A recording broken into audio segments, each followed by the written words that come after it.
Happy Wednesday, everybody. It is another day, and it's another day to talk some Major League Baseball. We're going to be doing some heavy diving into the National League today. So kick back, relax, because the latest installment of Hitting Home is starting right now.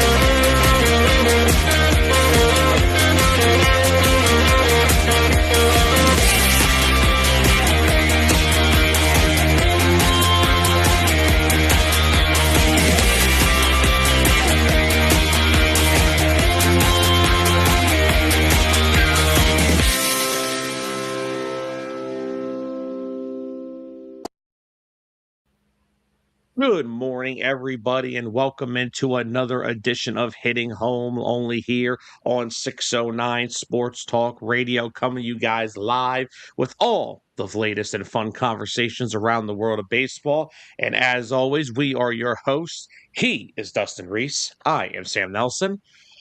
Dustin, you're doing a lot better than I am this morning. I mean, fantasy baseball's been treating me well the last 2 days.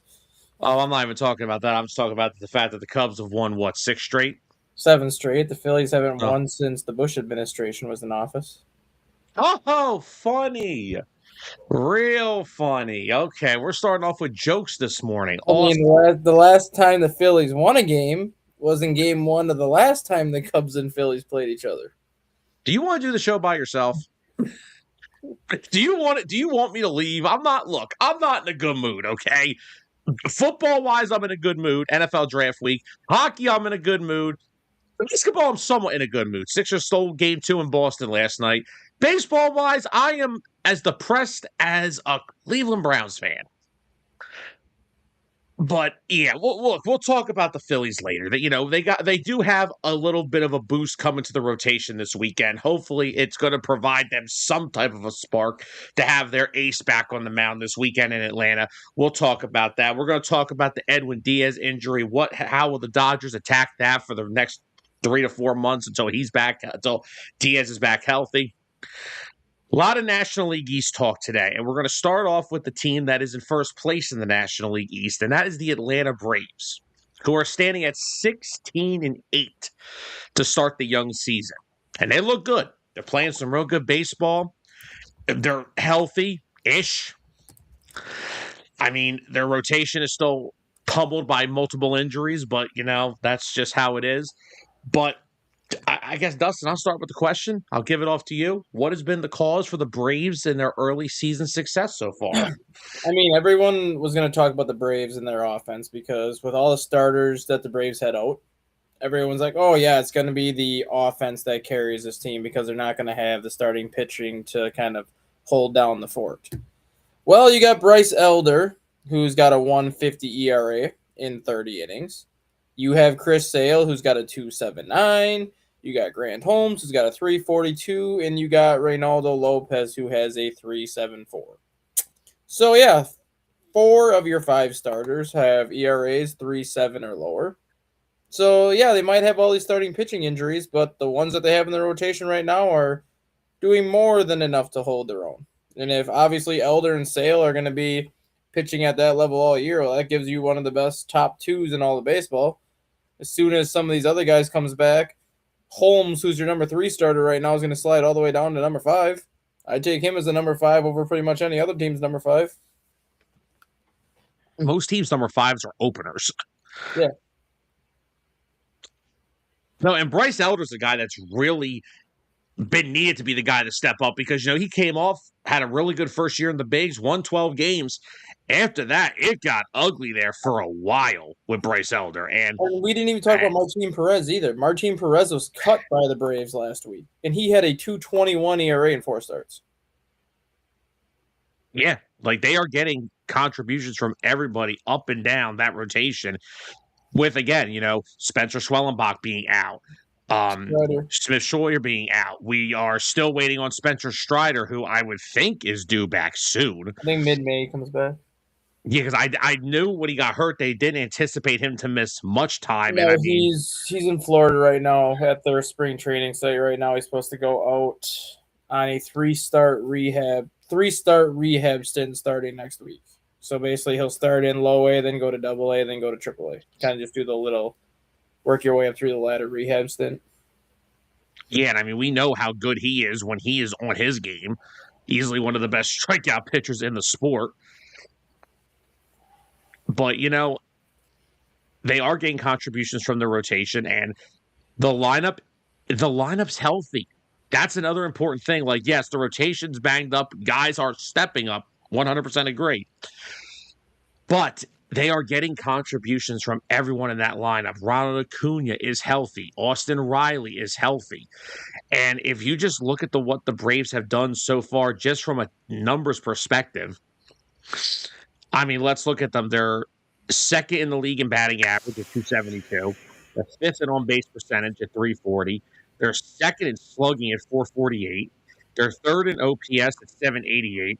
They've hit the fourth most home runs in baseball this year with 32.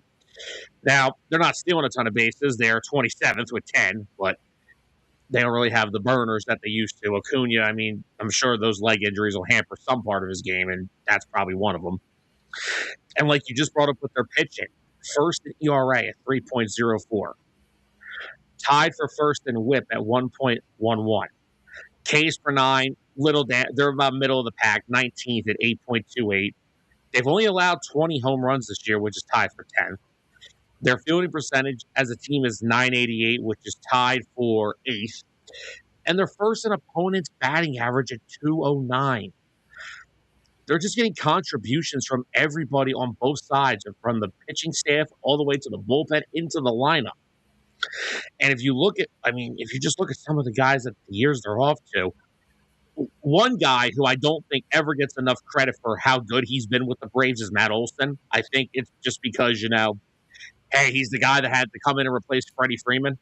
One of the reasons why he doesn't get enough credit is you look at his first year with Atlanta when he had 54 homers and like 137 RBIs.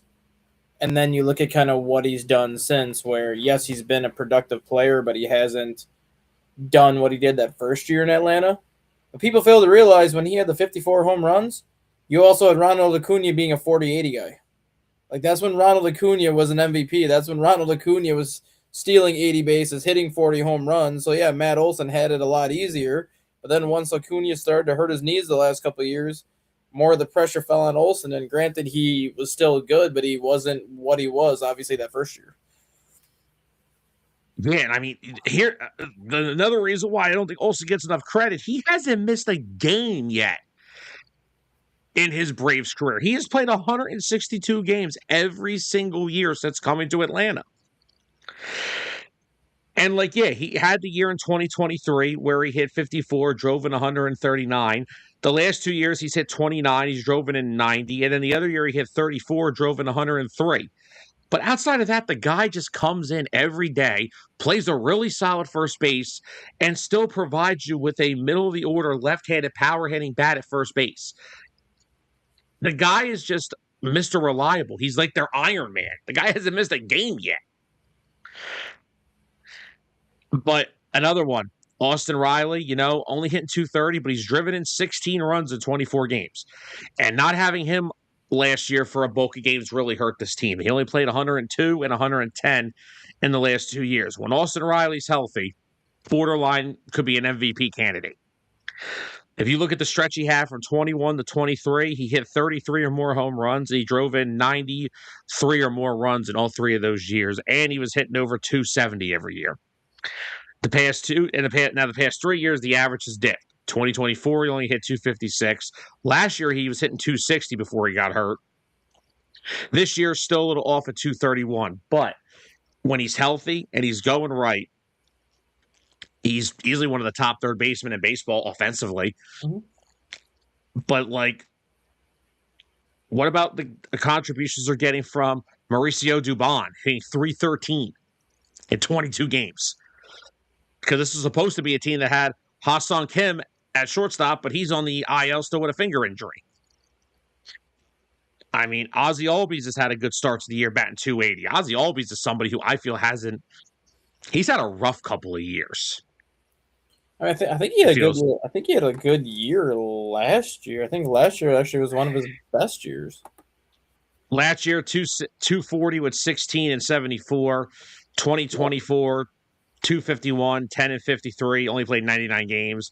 2023 was probably Yeah, that could 2020. be Yeah, 2023 the 33 and 109. 2021 the 30 and 106. And then in 18 and 19 he had 24 and 24 and then 72 and 86. But his 16 and 74 was take away the 230 home run, take away his 30 homer season in 2021 and his 33 homer season in 2023. The 16 and what was it, 16 and 76 that he had last year was the best overall season he had since 2019. So he actually had a decent season last year, power number wise. Average wise, it took a dip, but power numbers and production wise, he was solid. when doesn't batting average take a dip these days in baseball? Well, that was really the first time that Ozzy saw a significant decrease, because you look at even 286 in 2017, then that dipped to 261 in 2018, got it back up to 295 in 2019, 271 during the COVID year, so we'll take that out. But then 259, 247, got it back up to 280, then 251 and 240. So it's like every year that his average goes down, he bounces back, because even right now, he's hitting a 280 right now. So now he's kind of trending in that direction again, where he kind of had one of those years where his average dropped and then his average goes back up, and then the next year his average might drop and then it goes back up. So Ozzy Albies has been, I've always felt he's been an underrated second baseman, just because he's not a 30. Well, I mean, he has had a couple 30 home run seasons, but he's not a Ketel Marte. He's not some of these big name second basemen. But last year was the best overall season he's had, apart from his 30 home run seasons in 6 years, and nobody really talks about it.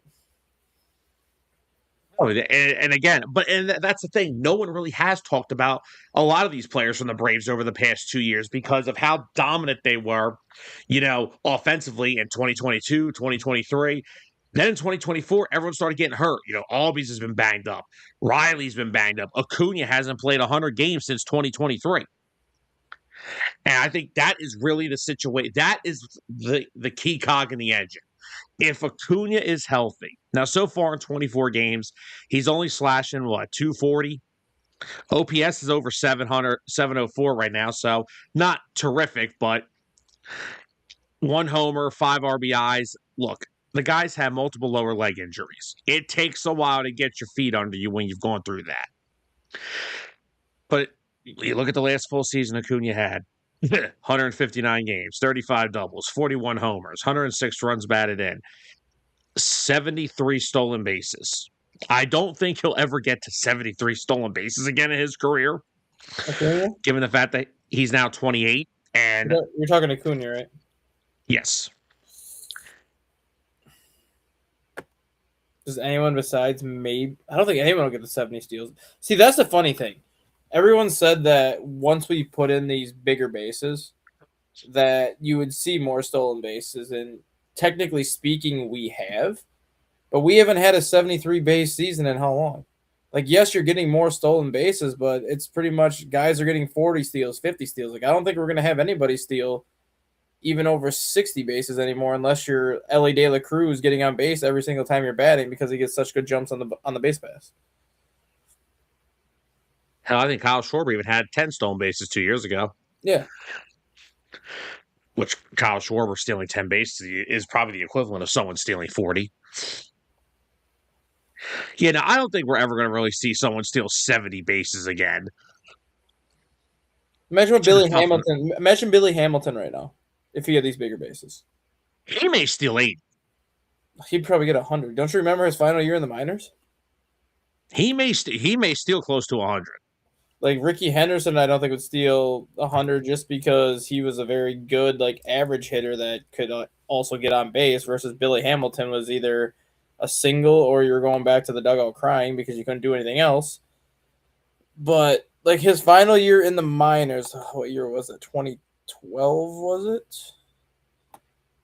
Billy Hamilton's final year in the minors. So 2012 was his final year in the minors. Billy Hamilton had 155 stolen bases.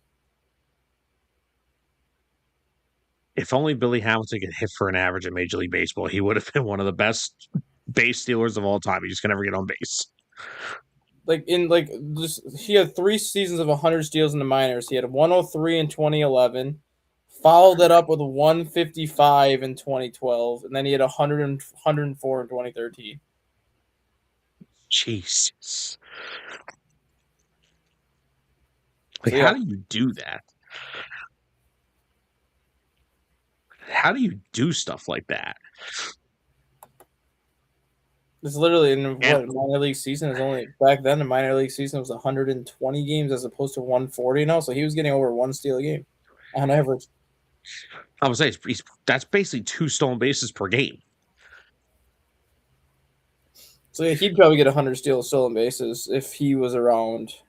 If he was still playing with these bigger bases, obviously not now because he's 39 years old. But if he would have been at his prime when these bigger bases came into play, he'd be going at 100 steals every year. No doubt.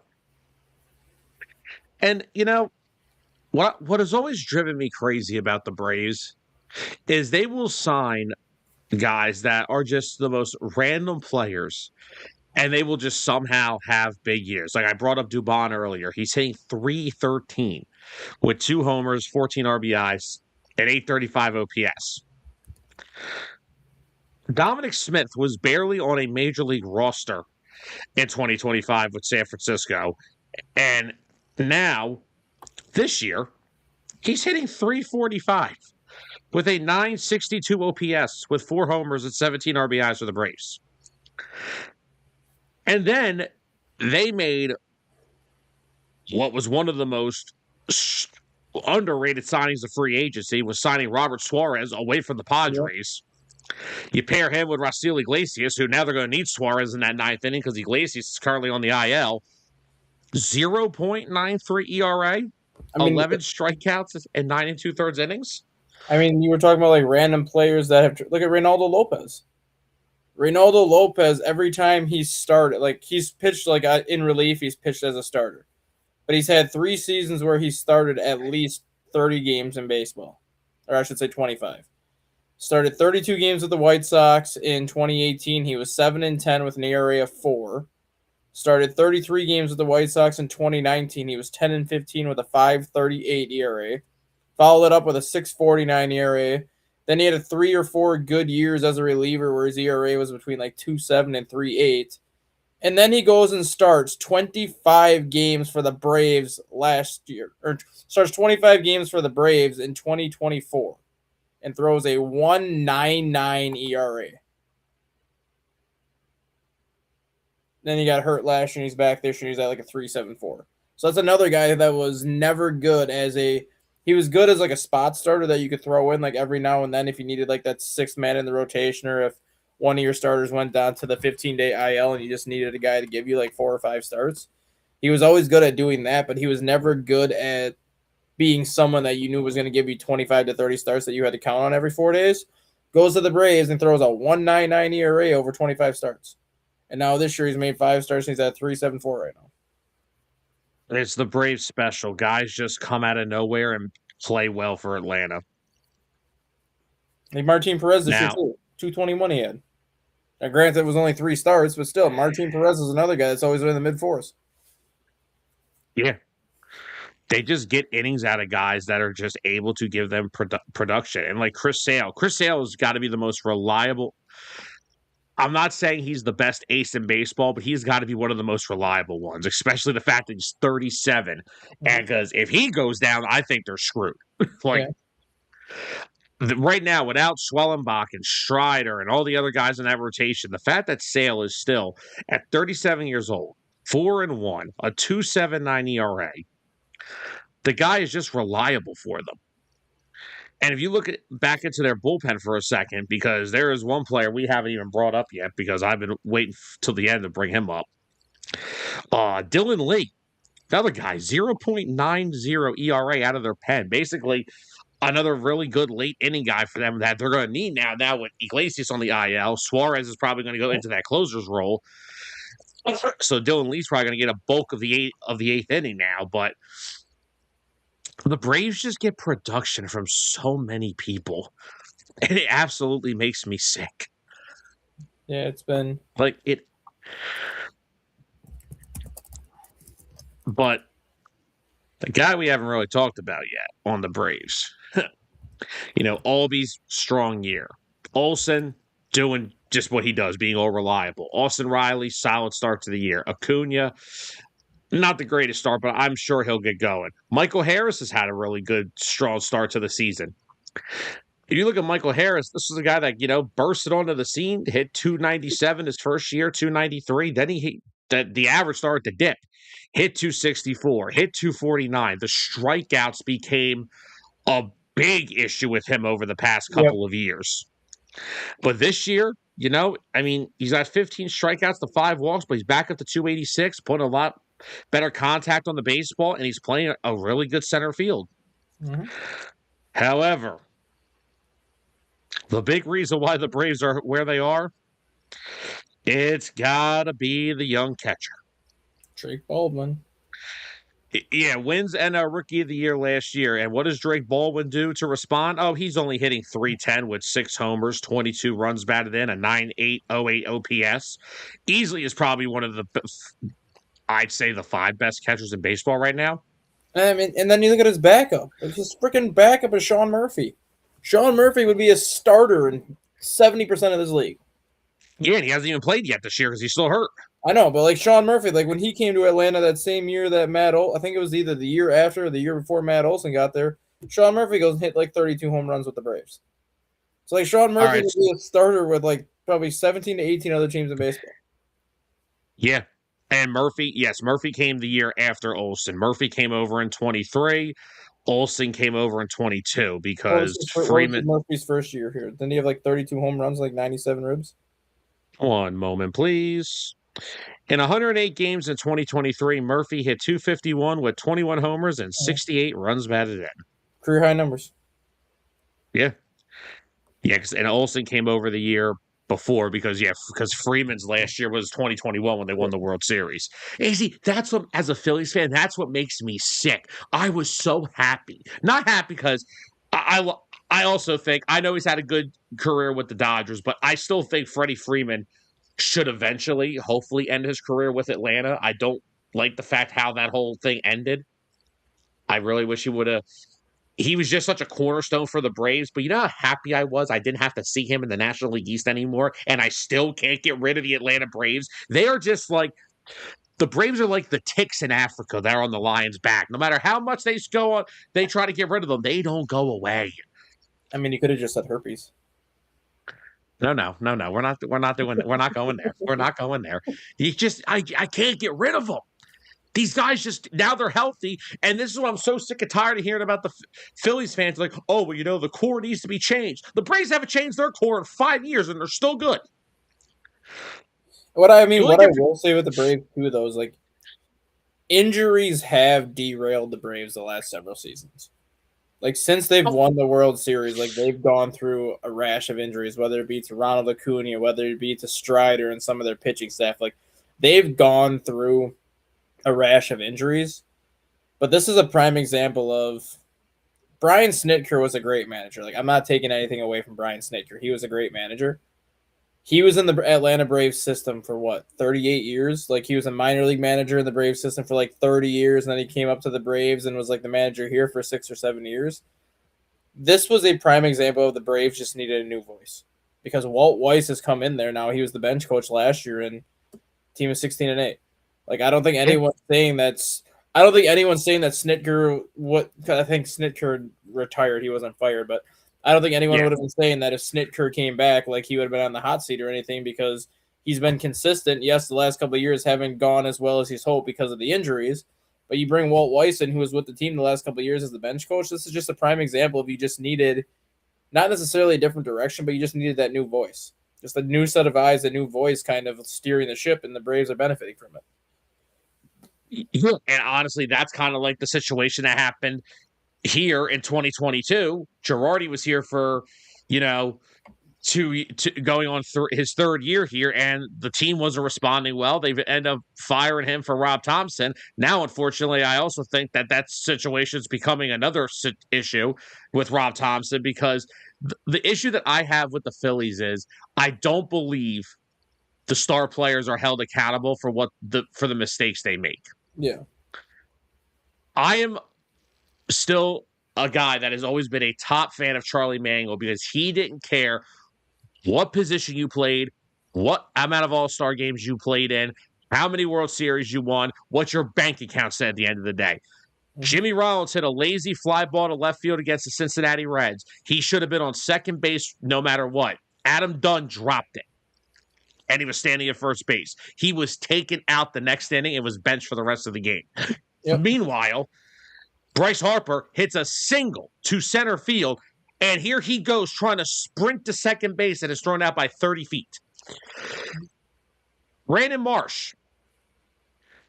It's a hit and run with one out. The ball's popped up on the infield. Brandon Marsh stops at second base and doesn't run back to first base in time, and is doubled up. And these guys aren't being held accountable for it. Don't tell me that Bryson Stott gets held accountable because he doesn't play every day. He doesn't play every day because Toppers never want him to hit against lefties. Same thing with Marsh. He does that. They've been doing that religiously for 3 years. Right. And like I said, I found it very strange. Not strange, but I found it very interesting that they brought in a guy with a lot of managerial experience to be the bench coach with Mattingly. Another thing I'll say, he's not Brian Snitker, but Dusty Wattham, who's been the Phillies' third base coach for a number of years now, was a manager in their minor league system for a lot of years. Mm-hmm. If this ship continues to turn and it continues to go down by the head, you're going to have to do something eventually. Yep. You're either going to have to you're either going to have to fire somebody, or you're going to have to start getting rid of people. But you ain't going to get rid of too many because you have too many bad contracts on your books. But I'm not going to talk about the Phillies like that today. I got one little thing about the Phillies, and we'll talk about it later. But no, you're right.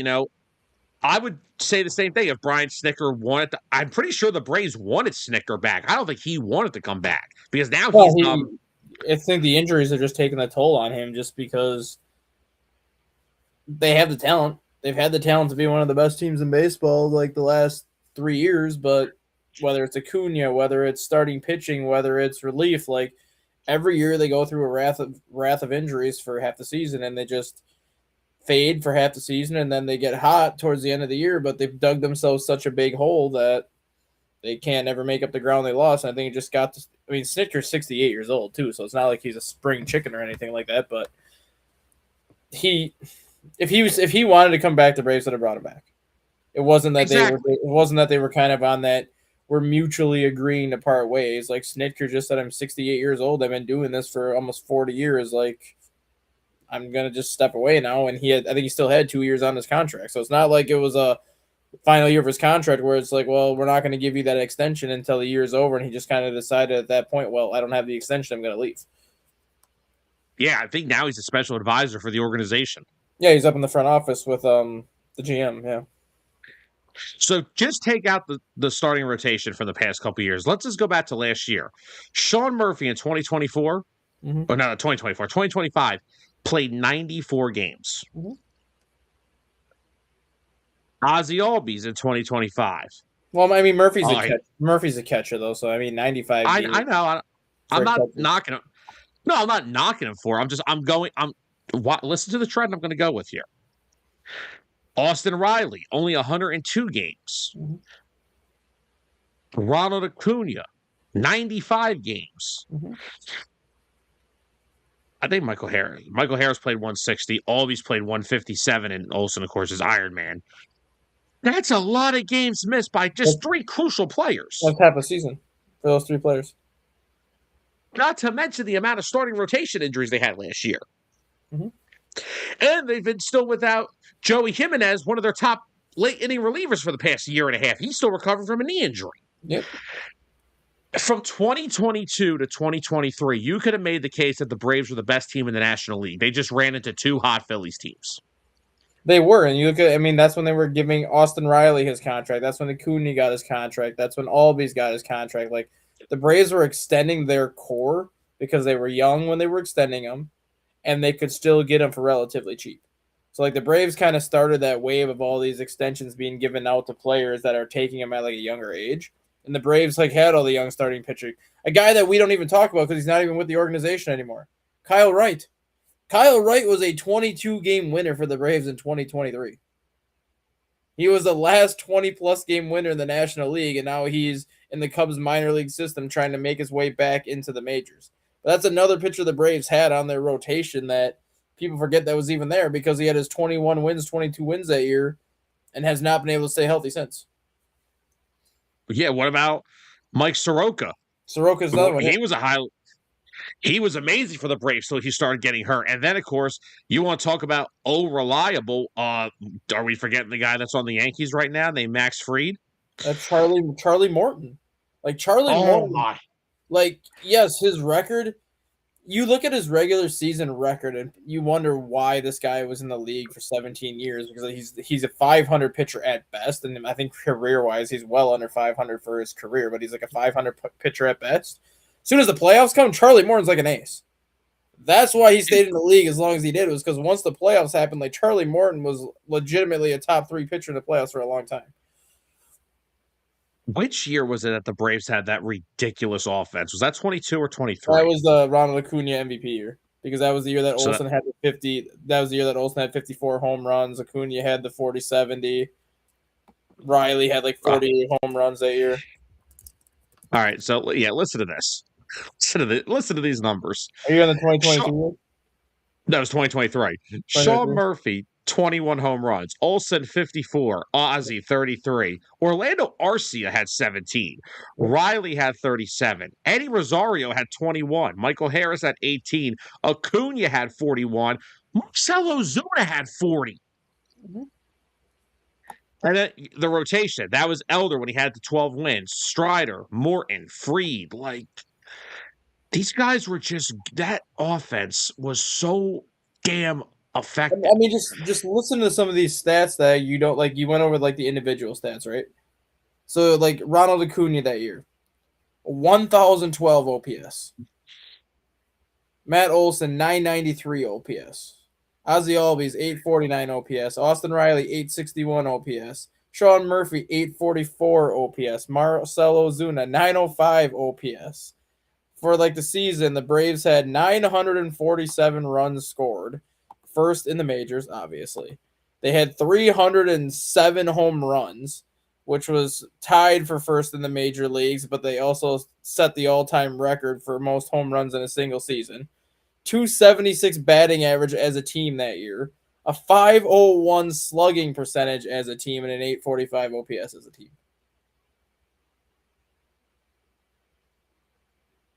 I don't think you're ever going to see an offense like that Braves offense ever again. The Braves also had historic first inning slugging percentage of 630 slugging percentage in the first inning. And they were the first team in MLB history to have at least 4 players with 30 home runs and 100 RBIs.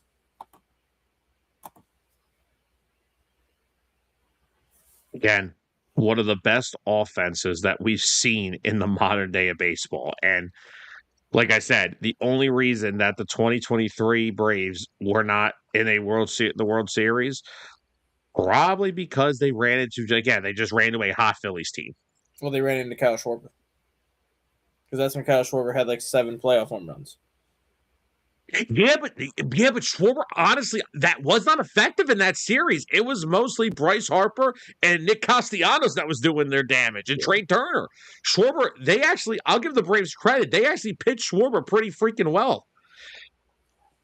And the Phillies starting staff they made that Braves lineup chase. You know, Wheeler made him chase. Suarez made him chase. Nola, that was when Nola still had a pulse in the playoffs. He made him chase. They chased a lot of bad balls in that series. Yeah. Yeah, Schwarber didn't really get hot till like the NLCS against Arizona. Then he got cold really quick again, but still. The Braves were just That was the Bryce Harper and Nick Castellanos show that year because that was the only really productive year Castellanos had with the Phillies. That was the year he hit 270 with 29 dingers. But yeah, if this Braves offense alone stays healthy, I think they're good enough to win the NL East, especially with the way the NL East has played out so far. Baldwin The looks like way the way I compare that Braves, they like if we're looking at like all the other sports, like all the other professional sports, I okay. compare that Braves team to the 18-1 New England Patriots, who were basically dominating the NFL all season, then just ran into a hot Giants team in the Super Bowl that just was able to neutralize them. And I also compare them to the 73-9 Warriors, a team that was steamrolling everybody the whole regular season, ran into a Cleveland team in the NBA Finals that was able to shut them down in 7 games. Like those were like that Golden State Warriors team. I still think the 72-10 Bulls team was better than that 73-9 Golden State Warriors team just because of the way that Bulls team played defense. Like you were not going to score 100 points against them. And if you didn't put up 100 points, you were going to lose. Like that is I think they showed like counting the playoffs that year, the Bulls lost I think 14 games in total. 72-10 in the regular season, then they lost 4 playoff games and 2 of them came in the NBA Finals. 12 of the 14 losses came when the Bulls gave up 100 points. So if you did not score 100 points against that team, you probably weren't going to beat them. So that's the only reason why I still give that team the nod. But like the 73-9 Golden State Warriors team, statistically, they were the best regular season team we've ever seen. Best team that we've seen in a long time. Best team that we'll probably ever see again in basketball. They couldn't finish the job. 18-1 Patriots, best team that we've ever seen. I understand the Dolphins went undefeated, but the Patriots were a better team than that Dolphins team was. Both offensively and defensively, when you have Randy Moss, Tom Brady, and all the pieces they had, they were a better team than the Dolphins. Couldn't finish the job. And that Braves team won 104 games. Their offense made some of the best pitchers in baseball look silly for 162 games. They had the best team in baseball that year, and they couldn't finish the job because they just ran into a team that got hot. And I'm not saying the Braves weren't hot, but if you look at the month of September, the Phillies that month of September were 18-8. The Braves were 13-13. That was like one of those situations where the Braves had such a big lead in their division. I think they used September to try to stay healthy, and they coasted into the playoffs because they just wanted to stay healthy. And a lot of times that does end up hurting teams in the playoffs because they have everything clinched like 2 weeks earlier than you tend to want to have everything clinched. So then you just kind of coast into the playoffs to get your rotation set to give players rest. And a lot of times that does affect teams. I think that affected the Braves because they were able to give some guys a days off here and there. They were able to be like, oh, we'll skip your start this time through the rotation, then save you for the playoffs, and it ended up backfiring. Another thing also with that 2023 Braves team, they had the bye. The Phillies had played the Marlins in the wild card series, and the Phillies were continuously playing baseball while the Braves had to sit for a few days. And that's another reason why I think the Braves should not have coasted, because the Braves knew they were going to have a first round bye. So you were going to still get your extra 4 or 5 days after the season was over. So why are we coasting 2.5 weeks before the end of the season? If you want to coast like those final 4 games, that's fine. But like you still had like 12 games left in the season when you started to coast. You should have continued to do everything as normal for at least another 7, maybe 8 games. And then when you get into that final series, that's when you can coast a little bit. That's when you can be like, okay, we're not starting you because we know we're going to start you in game 1. You'll get a bullpen day for the wild card round. You'll get a bullpen day for the wild card round. You could have used those 3 days just to give people rest and set everything up. Exactly. No, I agree. I think they said with a game 2 of that Phillies Braves series. I forgot who the starter was because Strider got game 1, I believe. It might have been Wright that got game 2. No, Soroka got game 2. Soroka got game 2 against the Phillies and Braves in that series. That was the first start that Soroka made in 19 days. Yeah. Because they skipped his final 2 starts in the regular season just to give him rest. I'm just like, you can't do that for a starting pitcher. Like, he's still throwing bullpens. I get it. But you can't expect him to go like 3 weeks without throwing a starting game and then throw him in the playoffs. Expect him to be like effective. Yeah, because Bryce Elder was game 3 in that series, and that was the start of the downfall for Bryce Elder because Bryce Elder was he did have a 12-win season. He was productive, but the second half of that year he had an ERA over like 4. Yeah, now look at him this year. Yeah, he's pitching amazing. Yeah, that Because was the the thing biggest is, mistake the Braves made. because the thing was Bryce Elder's never been a guy that throws extremely hard. He doesn't have the velocity of a Spencer Strider, He doesn't but need to. no, he doesn't need to. But he's been so ineffective with like placement of pitching and movement that there have been a lot of meatballs over the middle of the plate over the past couple of years. But the fact that he's off to such a hot start this year, again, it just pays more dividends to the Braves that if they can get this rotation somewhat healthier when Strider comes back, I don't think Schwellenbach's pitching this year Mm-mm. because of when he got hurt last year. And I don't think Smith No. Schroyer is going to pitch this year either. So they're probably out for the year. But if they can get Strider back and Elder keeps pitching the way he is and Sale stays healthy and Strider comes back and stays healthy, that's a pretty solid three you're throwing in a playoff series. Right. And the thing with And I mean, the thing with Elder too is I compare him to like a right-handed John Lester. Because John Lester was never a hard thrower. He was always 92, 93, and he threw a shit ton of meatballs. But he always had like such good movement and such good like late life on his pitches that a 93-mile-an-hour fastball looked like 97. That's like the same thing with Elder. Like he doesn't have a ton of velocity, but he has such good movement and such late life that his fastball looks faster than what it is. yeah, exactly. And again, like I said, not only would you be throwing those three in a playoff series, then you go over to this lineup, which if it's healthy, you still have to face Acuna, regardless if he is still the Acuna that we saw in 2023 or not. Still a guy you don't want to face at the plate. Ozzy Albies is having a bounce back year. Austin Riley, pretty solid in the postseason. He will perform and give you some big at bats. You have the Iron Man, Matt Olson. You have a right now, I'm sorry, he's the top three catcher. Drake Baldwin's a top three catcher in the sport, at least from an offensive standpoint. I wouldn't go that far yet. Offensively? Yes. I'd say power numbers wise, like Cal Raleigh is the best offensive catcher. Without question. Okay, I'm taking Drake Baldwin over him right now offensively. Cal Raleigh hasn't done crap yet this year. He hasn't this year, but just look at last year. And look at what he's done like his whole Okay, career. so he could be one. I didn't say Baldwin was the best. I said he's at least a top three catcher offensively right now. I'll put him 4. Of course you would. I still think Will Smith is better offensively with the Dodgers. Okay. Will Smith, especially playoff Will Smith. Playoff Will Smith is a different animal. And I'm still putting Shea Langoliers ahead of him. Shea Langoliers with the Athletics is a very underrated catcher because of who he plays for. Shea Langoliers can 10 games, he had like 5 homers. Yeah, Shea Langoliers can rake. When they all get going, that whole honestly, like I don't want to compare. They actually could be comparable to the Braves. Yeah. And another they've got so much homegrown talent in that lineup between Langoliers, Kurtz, Jacob Wilson. Like these guys can hit. And another catcher I put ahead of Baldwin right now, he might not have the same power numbers that Baldwin does. I'm still putting Salvador Perez up there. Just because you know what you're going to get out of Salvador Perez.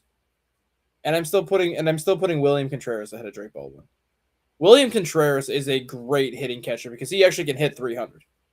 He might not give you 25 to 30 home runs, but the guy's going to hit 290 to 300, which is almost impossible for a catcher. Yeah, I'm still holding firm that Baldwin to me could be a top 3 hitting catcher in baseball because he's had. No, he can be. I'm not saying he can't be, but right now I still have those 4 ahead of him just because I'm looking at not necessarily like the last 2 years, just kind of like what they've done their whole career so far. Like Shea Langoliers, I might even put number 2 ahead of who I had at number 2. I think I would go Raleigh 1 and Shea Langoliers 2 because Shea Langoliers can just think and rake. And the funny thing is, guess where Shea Langoliers was? Shoot, Atlanta. He was the piece that got traded for Sean Murphy. The same thing goes for Contreras. Yeah. So the Braves know a thing or two about catchers, is what you're saying. Yeah. Yeah, and the reason they moved on and went and got Sean Murphy, they valued someone who could be a decent hitting catcher, which Murphy is. He's a very solid hitting catcher, but you need someone behind the dish that can command a pitching staff. Yep. That's why the Phillies. If we were talking about 4 or 5 years ago, I would still put JT Realmuto up there offensively. Mm-hmm. Now, he's 35 now, and he's not that player anymore, even though he's probably got the 3rd best OPS on the team. But Just there are some guys that they have to be really good offensively because some of them are absolute dog crap behind the plate. Like I saw on Twitter the other day, someone tried to make that case with Cal Raleigh, and you clearly just don't watch baseball. Cal Raleigh is a very good catcher behind the plate, and people who don't think he is don't watch the I mean, Mariners the at this guy played point. 147 games last year. Exactly. How many catches do that? 130 starts at catcher. He only played 17 games at DH last year. But that's my point at Real Muto. Like, you know what? I'm fully expecting by the end of the season, Real Muto's probably going to hit 240. He's not. He's probably going to hit maybe 10 home runs if he's lucky. Maybe he'll drive in 40 runs. But the guy's going to call a good game behind the plate. He's still going to throw out an above average of base runners, and he's going to help command what should still be one of the better pitching staffs in baseball. If two of them would stop tipping their freaking pitches, Jesus Luzardo, Aaron Nola. My God, Jesus Luzardo and Aaron Nola with men on base are the two most interesting characters I've ever seen. I don't even think Luzardo's tipping his pitches. I think he does, like last night especially, he doesn't have his command right now, especially on that slider, so teams aren't chasing that slider. They're literally just sitting on his fastball. I don't think he's tipping at all. It's just that he can't locate his slider right now. Yeah, but he had this issue last year, and we pointed it out in the game against the Red Sox. When he gets men on base, he tends to have he does tend to tip his pitches when he's in the stretch. And this was an issue with him early on last year when he was in the stretch. They made him start pitching out of the windup with men on base because when he was in the stretch, it was ugly. Mm-hmm. So I don't know what they have to go back to the drawing board and figure out, but so far, this was supposed to be the strength of my team, and it's not the strength of my team right now. Like, I hate to say it, but that Luzardo contract could end up being a bad contract for you. I hope it's not. I don't think it. I mean, I think it's way too early to judge that, but I don't know. But like, you have to look at his career though too. Is Luzardo the pitcher that you got the first half last year, where he was a Cy Young candidate? Or is Luzardo the guy that you got the second half of last year, plus what you've seen now? Yeah, I mean, And he then rebounded. Then you have to throw his health in there too from when he was with Miami, where the guy couldn't stay healthy. You can even go back to Oakland. I don't think he's made 30 starts in consecutive years. That's what I'm saying. Like, that's the only reason why I say this contract could end up being a bad contract for the Phillies, because you're putting a lot of years and a lot of money. Basically, I'm not going to say ace caliber money, but like top 2 starter money for a guy that has not made 30 starts in consecutive seasons, for a guy who I think has only made 28 starts or more twice in his career, and a guy that he's either really good like he was the first half of the last year, or he can be really bad like he's been the second half of the last year into this season. Luzardo has only started 20 games twice in his career. 32 in 2023 and 32 in 2025. Yep. 2024 he started 12, 2022 he started 18, 2021 he started 12, 2021 he pitched in 13 games, only started 6. Yep. 2020 was 12 and 9 starts. I'm going to count that as a full year though, because that was the COVID season. Yep. And then 2019 was his MLB debut. So I'll say since 2021, since the Marlins got him, yeah, his health has been a concern. That's why that's a lot of money invested into somebody with a track record like that. But again, it's a tough spot that they're in because of the fact that, Aaron Nola has not been the same Aaron Nola now for 2 years. He hasn't been, no. And Zack Wheeler, again, he's coming back this weekend. And, we can dive into that right now since we're on the topic of it. What's he going to be when he comes back? Will he be pitching after his contract's up? I think that's a big reason why the Luzardo contract happened, was because of the uncertainty of the rotation beyond this year. Is, you lost Ranger Suarez. Aaron Nola's not the same Aaron Nola. Zack Wheeler's future is going to be in question due to the fact that he's going to be 36, 37 years old. Andrew Painter, I think he's going to be good. Right. But that's just my argument with it, though, is like, do you give Luzardo that extension now? Or do you let the year play out before you do it? Because I'm not saying they shouldn't have extended him. Like, I agree they needed to extend him because you don't have Suarez and you don't know what the future holds for a guy like Zack Wheeler. But You could have given him 3 years. You could have done 3 years at 70, 3 years at 75. Like, I don't think they needed to go with the 5 years that they did, or what was it, 5 or 6? I don't know what it was. I think it was 5. Like, Yeah, I it's don't think five. I don't think they had to go 5 at 135 or whatever they gave him. Because if he has another subpar, like if he has a subpar season this year after having the subpar second half, Phillies are gonna have to reassess what their thought process was because he was still under contract this year yet. If he would have had a down year this year coming off of that down second half, they could have went into the offseason with obviously with the CBA expire, and they could have been like, we're giving you 3 at 70. Like, we don't know what's going to happen after this year. You're probably not pitching in 2027 anyways. So it essentially becomes a 2-year, $70 million contract at that point. Like, they didn't have to give him the extension now. They could have let the year play out to see what Wheeler was going to decide to do and then to see how Luzardo performed. I just think they jumped the gun on him a little bit, knowing that they lost Juarez. Yeah, I agree because honestly, I could have just even if they want to do the extension now, they could have waited till about midseason, see what they had in Luzardo, and then said, "Okay, here, this is what we'll give you. This is what we're offering." And if he didn't like it, they say, "Well, okay." Because But in hindsight, look at the options they would have had this upcoming offseason if they really wanted to get a starter. Shota Imanaga, Matthew Boyd, and Jamison Tyone are all free agents on the Cubs staff. You could have went after any one of those three. And when you look at how Imanaga's been pitching right now, you could have easily gotten Imanaga 2 years at 40. You could have got Tyone 2 years at probably 30 and made him your number 5 starter because he's an innings eater. Boyd, I don't think would have got too much because I think he's going to be 36 or 37 next year, so he probably would have got more than a year. But you look at the track record of Tyone, he is a very durable pitcher that you know is going to give you 25 plus starts and close to 150 innings every year. For 2 years at $35 million, I'd take that as my number 5 starter. It's a better heck, option than Luzardo health wise. heck, if you wanted to, do you dip your hands in the Scooble conversation when it comes up? Not if you paid Sanchez already. Not if you paid Luzardo already. Well, that's what I'm saying, and I'm talking is they didn't sign Oh yeah, Luzardo back. that's why that's why I'm That's surprised they gave Luzardo the extension because if they really wanted another left-hander in that rotation, Boyd's a lefty. Imanaga's a lefty. Those are two guys you could have got on short-term deals. Scooble's a lefty.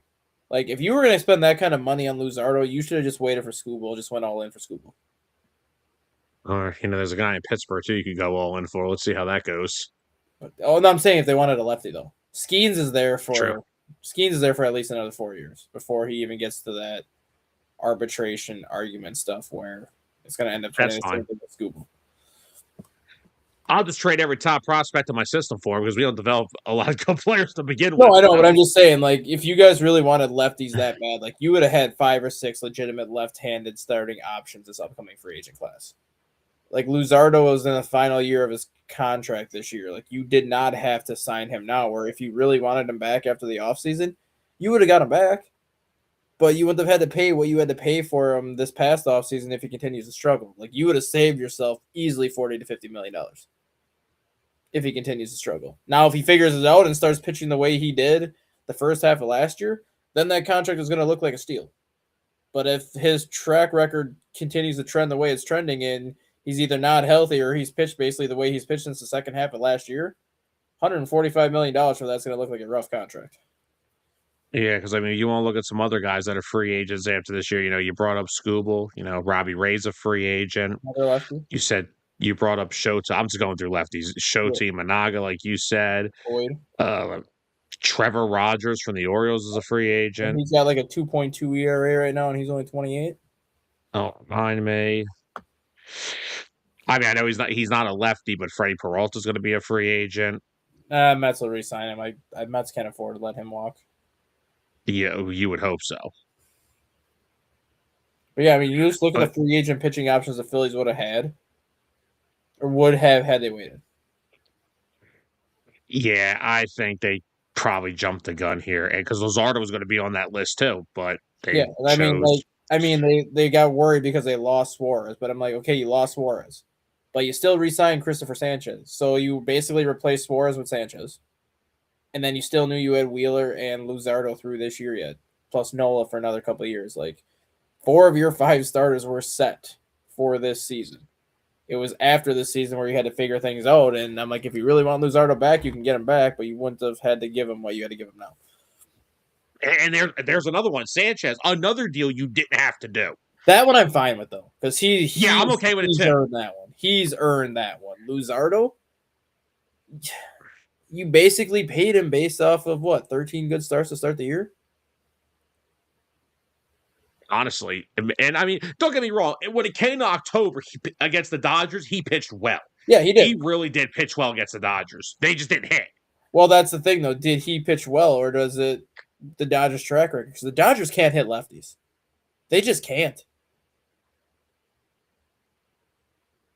Yes, but again, when you go into a series, when you are down Zack Wheeler, who, by the way, is going to go down as one of the greatest Phillies free agent signings of all time. 100%. He is a better acquisition than all three of the four aces were. I think he's been better than Roy Halladay, longevity-wise. Same thing with Cliff Lee. Cliff was good, but the problem was with the Cliff Lee contract is after the first year, the team bottomed out. I will say that I think Wheeler from a longevity side is a better pickup than Cliff Lee. But when the Phillies first got Cliff Lee, like there was not a better pitcher on the planet. I'm not talking about. No, I agree. 2009 Cliff Lee, only reason they got back to the World Series because if you remember, Cole Hamels was not good that year. Yeah, Cliff Lee, like when they first got Cliff Lee, like holy moly. And then, because remember back then, we had Twitter, but Twitter wasn't or X, whatever you want to call it, wasn't what it was at this point right now. Going in, we didn't get breaking news all the time, so you actually had to watch TV to get breaking news. I am sitting in my room. It is 11:30 at night. I have to go to school the next day. I'm sitting there, and I see the MLB Tonight breaking news thing come at the bottom. I'm like, breaking. I'm like, oh, this must be old because the MLB Tonight episode was a rerun. I'm like, oh, this must be old. And it says Cliff Lee is returning to a 5-year deal with Philadelphia. I was like, what? I woke the whole house up. It was like I think it was 5 at 100 too, which I mean at that time was a lot of money, but now it's like shit, 5 at 100 for what Cliff Lee gave you. Damn, I'd sign up for that all day, every day. I literally woke the whole house up. Not because I woke my mother up and I said, Mom, they got him back. My grandfather had to go to work literally in like 5 hours. And she said, I think he'll be okay if we wake him up for this. Literally woke him up and said that they re-signed him. Cliff Lee, see, my only problem is as great as 2009 was, that 2011 playoff series when the Phillies they won the first game with Halladay, they won game 3 with Hamels. Cliff Lee not holding that 4-run lead in game 2 to that damn hot Cardinals team is still fresh in my mind. And that's why, I mean, Zack Wheeler, it's not just like he's had a great regular season year in and year out. Every postseason, the guy gives you the 6 to 7 innings you need from your frontline starters. And the hope here is that he can come in and stabilize something because this team needs a boost in some way. Mm-hmm. I just don't know, like, again, what Zack Wheeler am I getting when he comes back? Because if you look at the rehab starts, he's had some good ones. He's had some not so good ones. Now, when he's pitched, the weather around here over the past few weeks has been absolutely insane.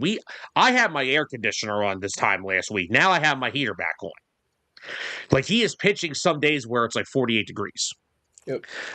But the velocity, I don't want to, because I see Stevens in the comments, and I don't want to say this while he's watching, because I know he's trying to stay up real quickly. I know Stevens in a good mood. Game 3 tonight, Fly Guys in the building against the Penguins. What's up, Steven? Good morning to you.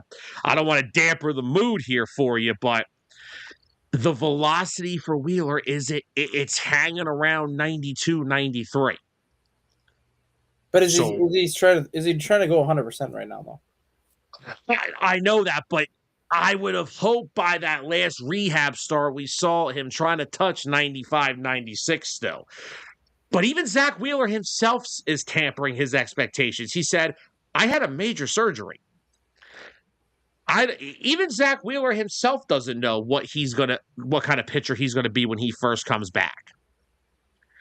So I'm at least he's kind of preparing. Like, look, I may come out, I may still be my effective self. It may take me some time to get back into the swing of it because this surgery has affected pitchers before. Now, like I said, there's two types of that outlet surgery. You can either have it on the nerve or you have it on the vein. Luckily for Wheeler, it was the vein, so the nerve wasn't really affected. But also, he had a rib surgically removed from his body. That's got to feel different as a pitcher. That's why I don't think he's trying to go 100% yet, because I think he's still getting used to the feel of that. Yeah, and I'm hoping I'm wrong. I'm not going to say Zack Wheeler's going to come out on Saturday because I believe he's scheduled to return Saturday. I'm not going to say Zack Wheeler's going to come in, throw 92-mile-an-hour meatballs, and the Braves are going to beat the Phillies 9-0. They'll probably beat us 1-0 because we can't hit for a damn, but that's another story for another day.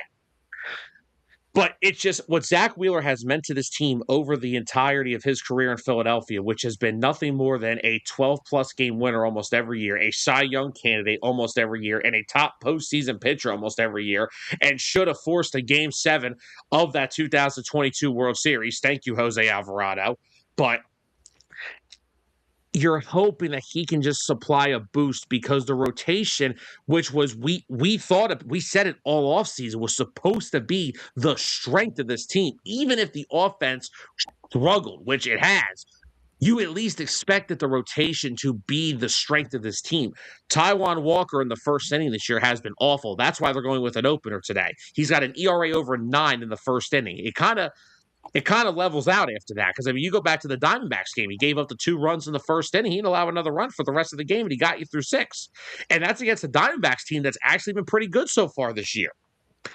Right. But Aaron Nola hasn't been effective. He's had like 2 good starts, 1 solid start, and then the rest are bad. Jesus Luzardo, who we just talked about, has not been good to start the year.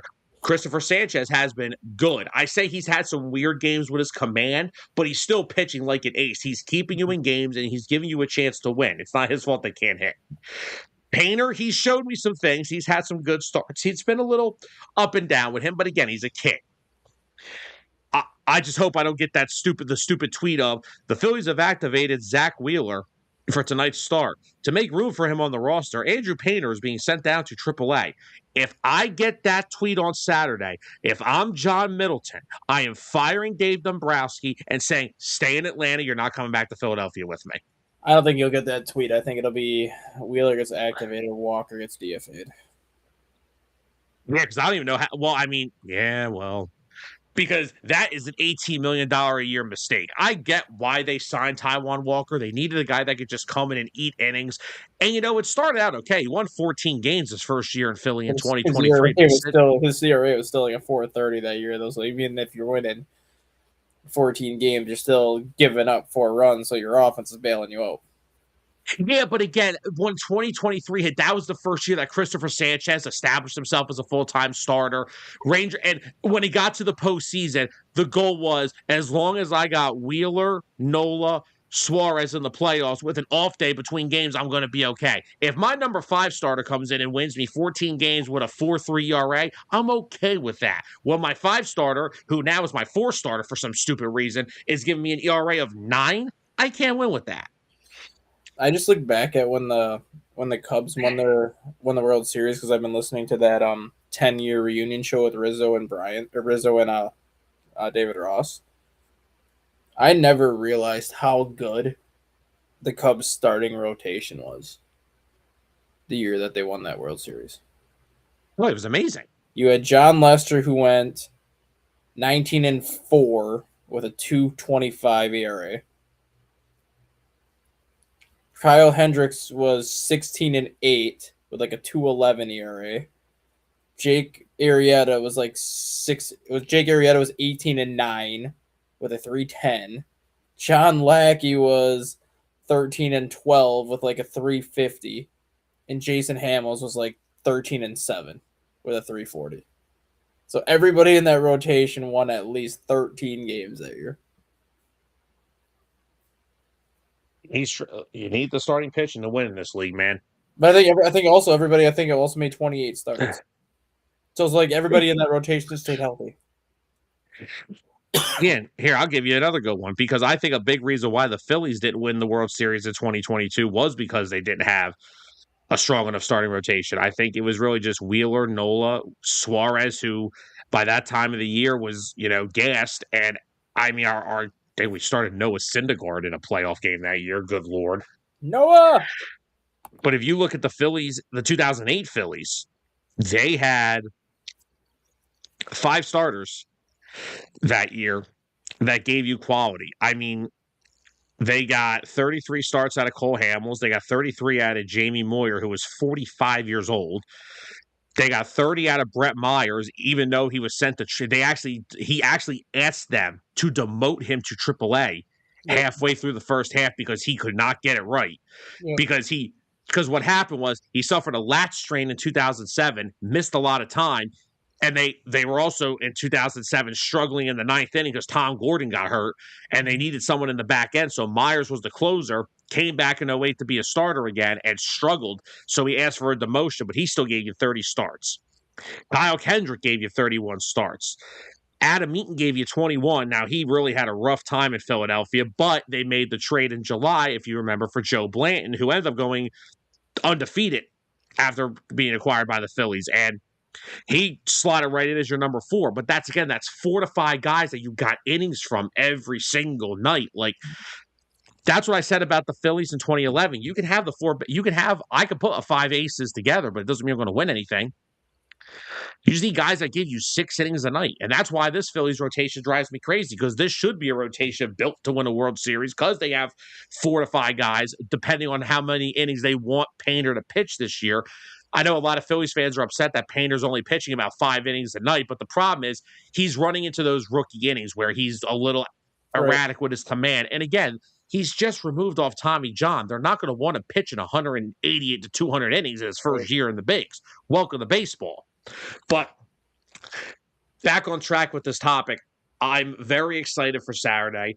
I am excited to see Zack Wheeler. I hope he can come in and provide a spark. Hopefully, this can get something going on this team, because if I'm Bryce Harper and Kyle Schwarber right now, I'm pissed. Yeah. Because nobody's hitting outside of those two. They each have an OPS over 9, and no one else has got one over 7, except for Justin Crawford, who Rob Thompson continues to have his dugout interviews and say, "Oh, well, he needs a day off. We want to get him off his feet." Robbie's 22. Doesn't need to get off his feet yet. You got a 28-year-old third baseman whose OPS is under my weight. Like, what are we doing here? But yeah, I'm hoping, like I said, I hope the rehab assignments were mostly just like you said, maybe he's not going at 100%. Oh, maybe. I think the weather had a lot to do with some of them, because he pitched like 2 of his rehab starts. It was like 45 degrees outside. Yeah. Now he's not Aaron Nola in the cold weather. He still pitches well in it, but like I said, April cold and October cold are 2 totally different things. Right. Especially when you're pitching in the playoffs, like 2022. They were in Atlanta. They were in San Diego. They were in Houston. It's not that cold in those places in October. So I hope when Wheeler comes back on Saturday, I hope he's still Zack Wheeler. That's all I hope.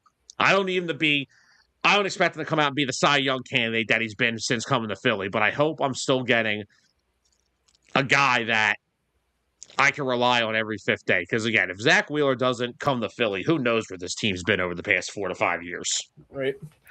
So here's a question for you. Shoot. So we have the Phillies, who've lost 7 in a row, and I'm going to just say you can thank the Cubs for that, because that's when that losing streak started. Aren't 5 of the 7 against you? Yeah. So you'll be happy when you're done with us in April. You have the Mets, who have lost 12 in a row. Granted, they don't have Juan Soto right now. He comes back tonight, so it'll be interesting to see the kind of boost he brings to that lineup. Who gets fired first, Rob Thompson or Mendoza? Mendoza, because the Mets have the balls to make moves when things aren't working a lot quicker than the Phillies do. You think so? Well, let's just look at it. Let's get into the Mets now with that. Let's look at the example here. The Mets made a Cinderella run to the NLCS. They believe they have the team to win a World Series. They're one piece away. They sign Juan Soto. They miss the playoffs. That whole regime is gone. Nimmo is gone. Alonso is gone. Mm-hmm. They are not afraid to change things and change them quick. That I agree with, but that's the reason why I think Thompson gets fired first, though. Because Thompson could get fired first because, regardless of what people say, Philly fans are way more demanding than New York fans. yep, If and we want someone fired, we want them fired. Who have the Mets brought in to replace Alonso? And that's a big reason why I think the Mets are in the situation that they're in, is because they completely. I agree with you. Jorge Polanco is not a replacement for Pete Alonso. That's why I think Mendoza keeps his job longer, because he's not the one that signed these players. He's not the one that decided who to bring in, who to trade, and whatnot. Soto's good. I'm not going to say Soto's not good. He's a top 5 player in baseball. There's no denying that. But if he doesn't have protection, which Pete Alonso gave Juan Soto the protection that Juan Soto needed, yeah, you can intentionally walk Juan Soto all day with men on base. It's literally 2021. That's what I'm saying. That's why I don't see Mendoza getting fired, because if nobody's going to pitch to Juan Soto in high leverage situations because you don't have a guy like Alonso hitting behind him, what is Mendoza supposed to do? Your best hitter's not seeing pitches with men on base because he doesn't have the protection behind him, because you didn't bring Alonso back, or you didn't do a good, or if you knew you were going to lose Alonso, you didn't go out and get Josh Naylor, who was probably the second best first baseman on the market. You didn't go out and get somebody that is capable of protecting Juan Soto. So now you're basically mortgaging another year of your team, because with no protection behind Soto, teams are going to walk him all day if guys are on base. They're going to force Brett Beatty. They're going to force Mark Vientos and some of these other guys to beat you. Well, they did attempt to go after Kyle Tucker, but the Dodgers ruined that. Well, no, that's what I'm saying, though. But even then, though, you still don't have that first baseman to replace Alonso. No. And, I don't know what – Bo Bichette is not a guy that's a protection for Juan Soto. Bo Bichette's the guy – in front of him. Yeah, he's supposed to be the guy that hits in front of Juan Soto, so either he's driving in runs because he's getting pitched to hit, or he's on base. But again, he's another guy. We talk about Luzardo. Bo Bichette has to stay healthy too. Yeah, he's had a lot of injury concerns in his career. To me, the Mets got rid of all their full-time players for guys that you think can be productive players. Yeah. Marcus Semien hasn't been a productive player since he signed with the Rangers. Polanco had a good October, but regular season-wise, I wouldn't say he's a better player than Brandon Nimmo. No. And the thing, too, he made your outfield weaker. Yeah, when it comes to these two, I'm not going to be surprised if they both get fired. But I would say I think Rob Thompson gets fired mid-season versus I think Mendoza at least makes it through the year. Yeah, but then I can also make the same argument for you're making for Mendoza with Thompson. I mean, he's given what he's been given, and Dave Dombrowski he really is convinced himself that Adolis Garcia is Willie Mays. He is convinced himself that these 1 year, $10 million a year outfielders are going to fix your team. Yeah. Bryce Harper has never had a right-handed bat in this lineup that is even close to his production. Oh, I know that. And it makes me sick. Castellanos was supposed to be that, and for a minute it looked like he was, but then things happened, and then the chase train started. Trey Turner hasn't been the same player since that first year of his contract. He wasn't that first year. Yeah, we had to give him a standing ovation just so he could get his head out of his rear end and start hitting again. But with Rob Thompson, though, he's been on the hot seat before. Thompson is way too platoon oriented as a manager. He is just way too righty lefty. Yeah. When they're in elimination playoff games, Edmundo Sosa's playing today. Rob, you need your best players on the field. Right now is a prime example. They saw Imanaga last night. They get Matthew Boyd tonight. So 2 lefties. Why are you stacking 3 straight lefties in that lineup? I don't care if Schwarber's number 2, Harper's normally number 3, and Marsh usually hits like 4 or 5. Why are you stacking 3 straight lefties in your lineup when you know you're facing a left-handed starter? Because Marsh is the only other guy in the lineup that's hitting. That's the point I'm trying to Well, I make. would still They break them up literally though. I'd go Schwarber 2, Harper 4, Marsh 5, or Harper 4, Marsh 6. Like I would split them up because right now lefties are hitting a 160 off of Matthew Boyd. But They're that's the hitting problem, though. Who? If you're saying to split them up, with who? They can't hit. They don't have a right. They do not have a right-handed hitter that can hit a lefty. Bone can't do it. JT can't do it. Adolis can't do it. They don't have the production from anybody to hit. Edmundo Sosa can hit right lefties. That's the problem. That Put him he's the only three. one that can. Yeah, put him in the third spot though. You put him in that third spot and split up Harper and Schwarber, you have a better shot of a big inning than stacking 3 straight lefties up against 2 lefties where guys can't hit them. This has been the problem with this lineup now for over 2.5 since 2023. It is so top heavy. Mm-hmm. If Trey Turner ever gets going this year, which God only knows if he will, because he's got a freaking overswing that reaches. If the bat slips out of his hand on his overswing, that's going into the third deck of foul territory. My God, I've never seen a guy. When this guy was in Washington, all he did was hit the ball to the right side and piss me off on the base pass. Since coming to Philly, all of a sudden now he wants to act like he can hit 500 home runs in a Phillies uniform. You are not that player. No, that's what they paid. That's what they paid him for. This is the problem. The Phillies lineup is a top-heavy 3-hitter lineup, and everything from 4 down is a question mark. Alec Boehm is in a contract year, is exactly what I expected, a head case.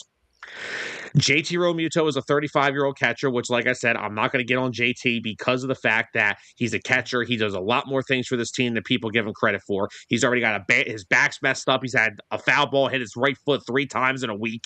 He's banged up, and he's still playing. Bryson Stott still cannot stop dropping down his back leg on his swing, even though all spring he didn't do it. Now he's back to doing it.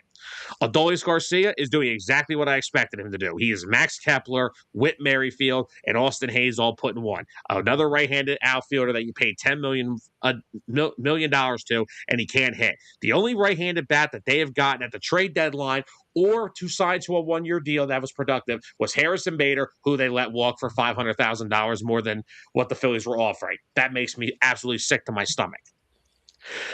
And I know, like, I might sound like a homer on this, but I don't care because I've watched enough Dodger games because my son's a Dodger fan and this and that. This is why when the playoffs come, the Cubs have the best opportunity to knock off the Los Angeles Dodgers.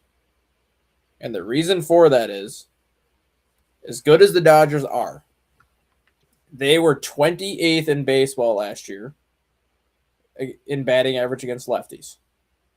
And they were 26th in baseball in average runs per game against left-handed starters last year. In a best-of-7 series, the Cubs would have Shota Imanaga, Matthew Boyd, and Justin Steele.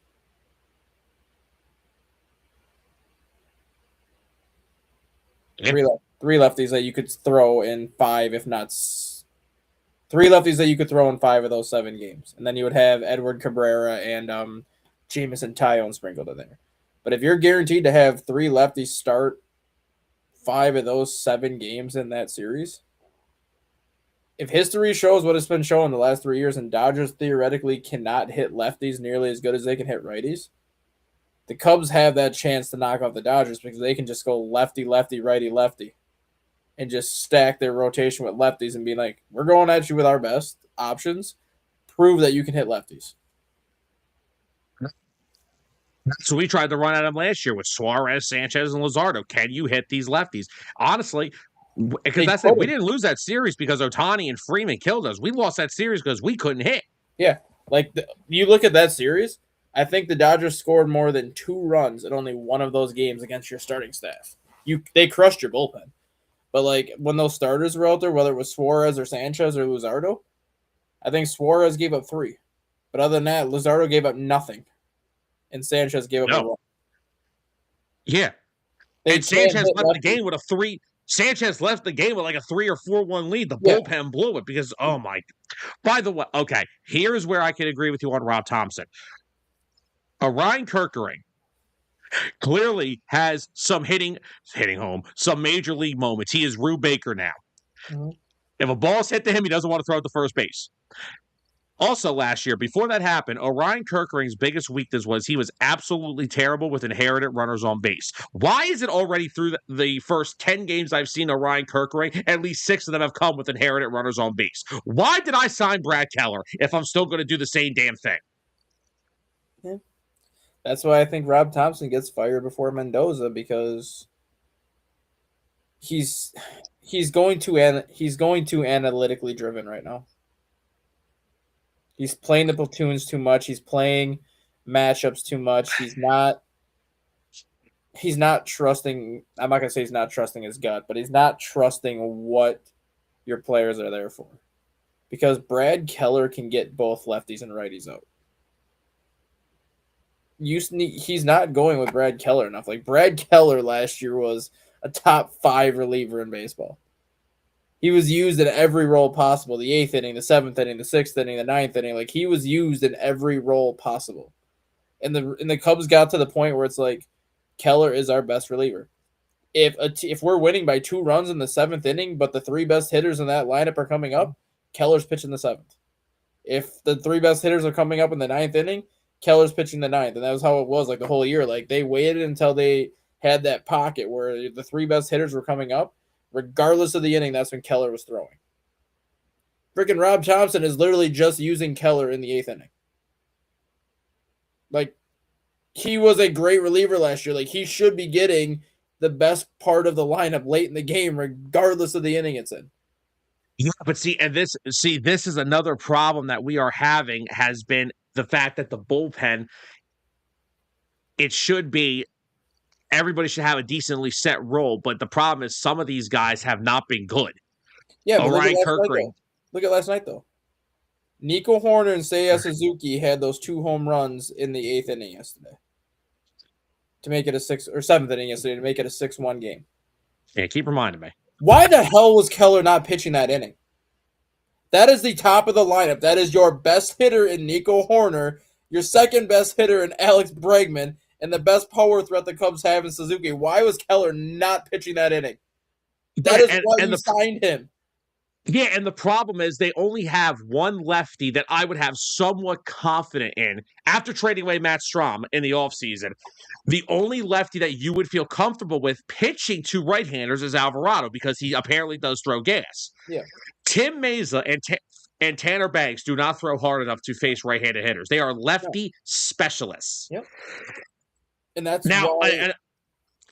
But see, the other problem with this, Dustin, right now is Keller has to be saved because Duran's on the IL, which somehow he suffered an oblique strain after not pitching for a week. Yeah, he tied his shoe wrong. Oh dear. No, I'm not even kidding. No, I'm not even kidding.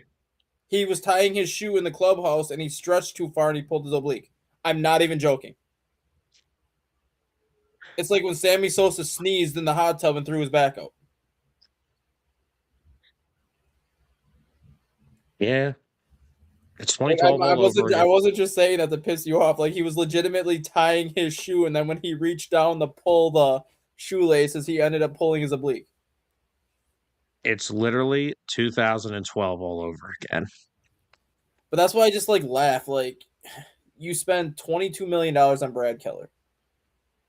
And last year, Brad Keller was a non-roster invitee who had to earn a roster spot. And based on how he pitched in spring, he earned that roster spot. First month of the season, he was barely used because the Cubs were kind of trying to figure out where to place him and kind of how to use him.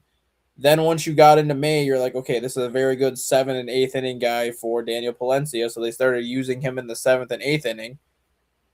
From July 1st through August 13th of last year, Brad Keller did not give up an earned run. And from that point forward, it was like, okay, this guy is actually our best reliever. We need to use him anytime we have the lead late when the best hitters of the opposition are coming up. And that's what they did basically from mid-August through September. It didn't matter if it was the 7th inning, the 6th inning, the 8th inning, or the 9th inning. If the Cubs had a 2-run lead or less late, Keller was getting the 3 best hitters in that lineup regardless of the situation. Phillies were down 3-1 last night in the seventh inning. The three best Cubs hitters were coming up in the seventh inning. I don't care if Keller's the closer right now because Duran is out. That's the spot that Keller needs to come in because you scored 4 runs last night. If Keller gets through the top of the order and the Cubs don't score, you win 4-3. That's the spot that Keller should have been pitching last night, is facing Nico, Bregman, and Suzuki in that seventh inning. Because that is the last time those guys are going to most likely come up until the bottom of the ninth. And if you have the lead in the bottom of the ninth, then you can play around with things a little bit more. Like Because, Thompson needs to get out of this. Well, this guy's pitching in this role only. This guy is hitting in this role only. Like he needs to get out of that platoon-oriented mindset, which is why I think he's going to be fired mid-season, because you can't have this much talent and continue to flounder the way they're floundering. yes, and because that's why I kept this comment about the bullpen being a huge disappointment. All the earned runs from the bullpen last night came off of the lefties. 2 off of Tanner Banks, 3 off of Tim Meza, 1 out of Alvarado before he got hurt.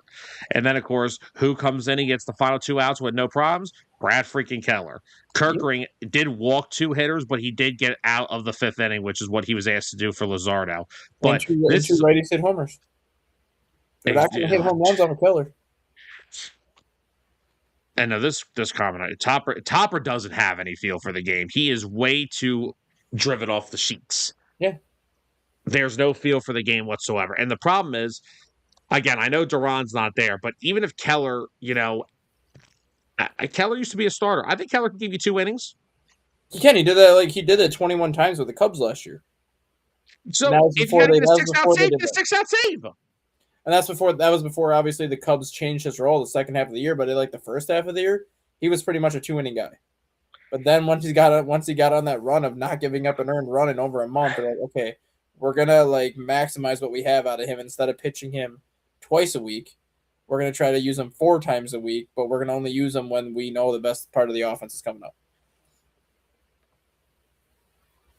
The whole thing is just a mess, but honestly, I don't know between who's going to get fired first. I think it could be Topper, because Mendoza hasn't been the Mets manager as long as Topper's been with the Phillies. No. And he's going to be saved because of the whole, you didn't do enough to replace Alonso. Your best player's been out for almost 3 weeks. Your big Japanese signing from a couple of years ago, Kodai Senga, looks like complete dog shit. Their rotation outside of Peralta has not looked good. Even Peralta Nolan McLean hasn't even looked good apart from his first start. No. So like Mendoza's not you can't blame Mendoza on that. Like Mendoza's literally throwing the guys out there that he can throw out there. Like yes, he might have to send guys down at some point, but he's not the one that signed these guys.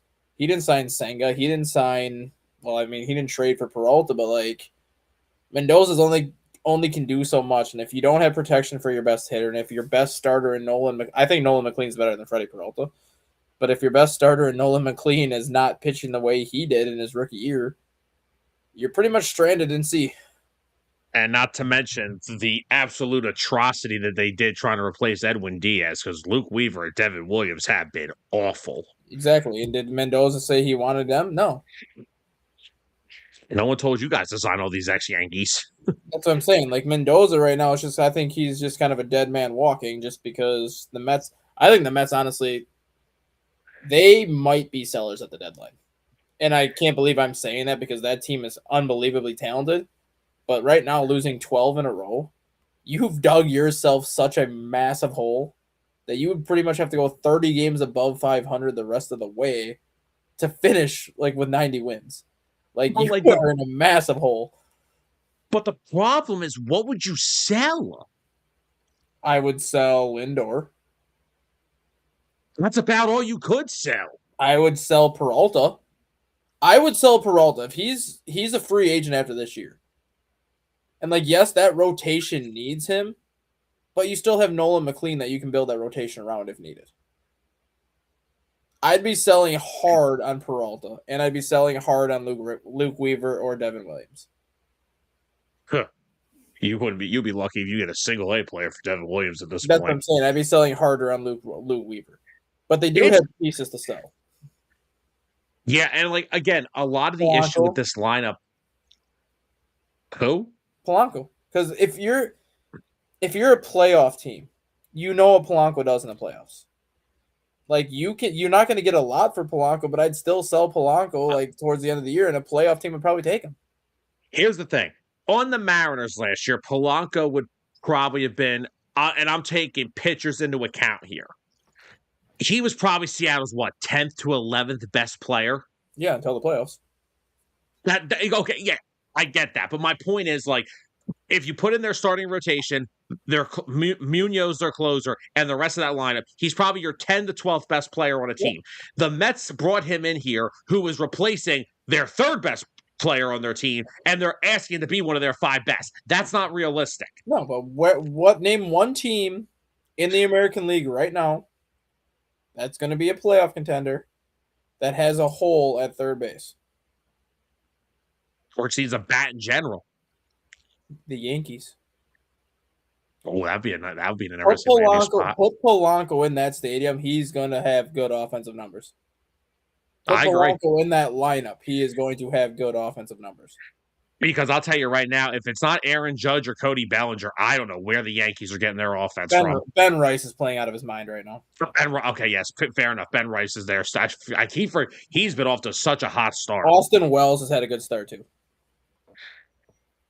But I'm just saying, like October. Sometimes Polanco you would just be need those guys. You trade Polanco to the Yankees. Granted, the Mets and Yankees typically don't do a lot of business together, but you trade Polanco to the Yankees. He is your 7th best hitter in that lineup. Hey, I got one. Who would you rather have right now, Polanco or Alec Bohm? After watching Alex Bohm play some good defense last night, hell, Christ, he made 2 huge stops at third last night. I need to hit. Yeah, but that's like they will never trade inside the division though. No, I don't think the Phillies and Mets have really ever realistically made trades together. That's why, like, if you're selling, Freddie Peralta, Freddie Peralta is your top trade chip if you're the Mets and you're selling. Then Lindor. Oh, you'll get a haul back. Yeah, then Lindor, because he might not be the 300 hitter he once was, but he still hit 30 home runs last year and was in the MVP race. So, like, he's still a very good offensive player. I would try to see what you can get for Senga because he is awful. Yeah, but I think also Polanco is another piece you can move to a playoff contending team. The Yankees would definitely take Polanco because they have a need for him at third base. You think? What about Luis Robert? You think Robert commands anything just for his outfield defense alone? If he continues to play the way he's played, he'll get something because he's proving that he's healthy again, and I think he could be comeback player of the year if he stays healthy because he's proven that he's healthy again, and he was a 30-30 guy before he got hurt. Like he's got value. But if I'm looking at teams that are in the playoffs versus just teams that would just trade for Robert, unless you're a rebuilding team and you're willing to extend Robert beyond this season, I don't think you make the trade for him. Because if you're a rebuilding team, why would you give up prospects for a guy that's why. Unless you're a rebuilding team and you're going to give Robert like a 3-year extension after the year's over, you don't trade for him. And if you're a playoff contending team, do you actually trade for Roberts if he's not going to start? Exactly. Yeah. That's why Polanco's kind of the more likely piece to be moved because we've seen what he can do in the playoffs. The Yankees, they have a hole at third base. They could use him. The Red Sox have a gaping hole at third base and at second base. Either one of those spots, Polanco can play. The Blue Jays, they lost Bo Bichette. They have a need for Polanco at second base or shortstop. Yeah. There's a lot of teams that have a need for Polanco based on the positions he can play. Fun fact, I believe the last time the Phillies and Mets made a trade with each other was 2018. Can you remember the player that was involved? Was it a pitcher or a hitter? It was a hitter. It was 2018. This is the last notable trade I think the Phillies and Mets made with each other.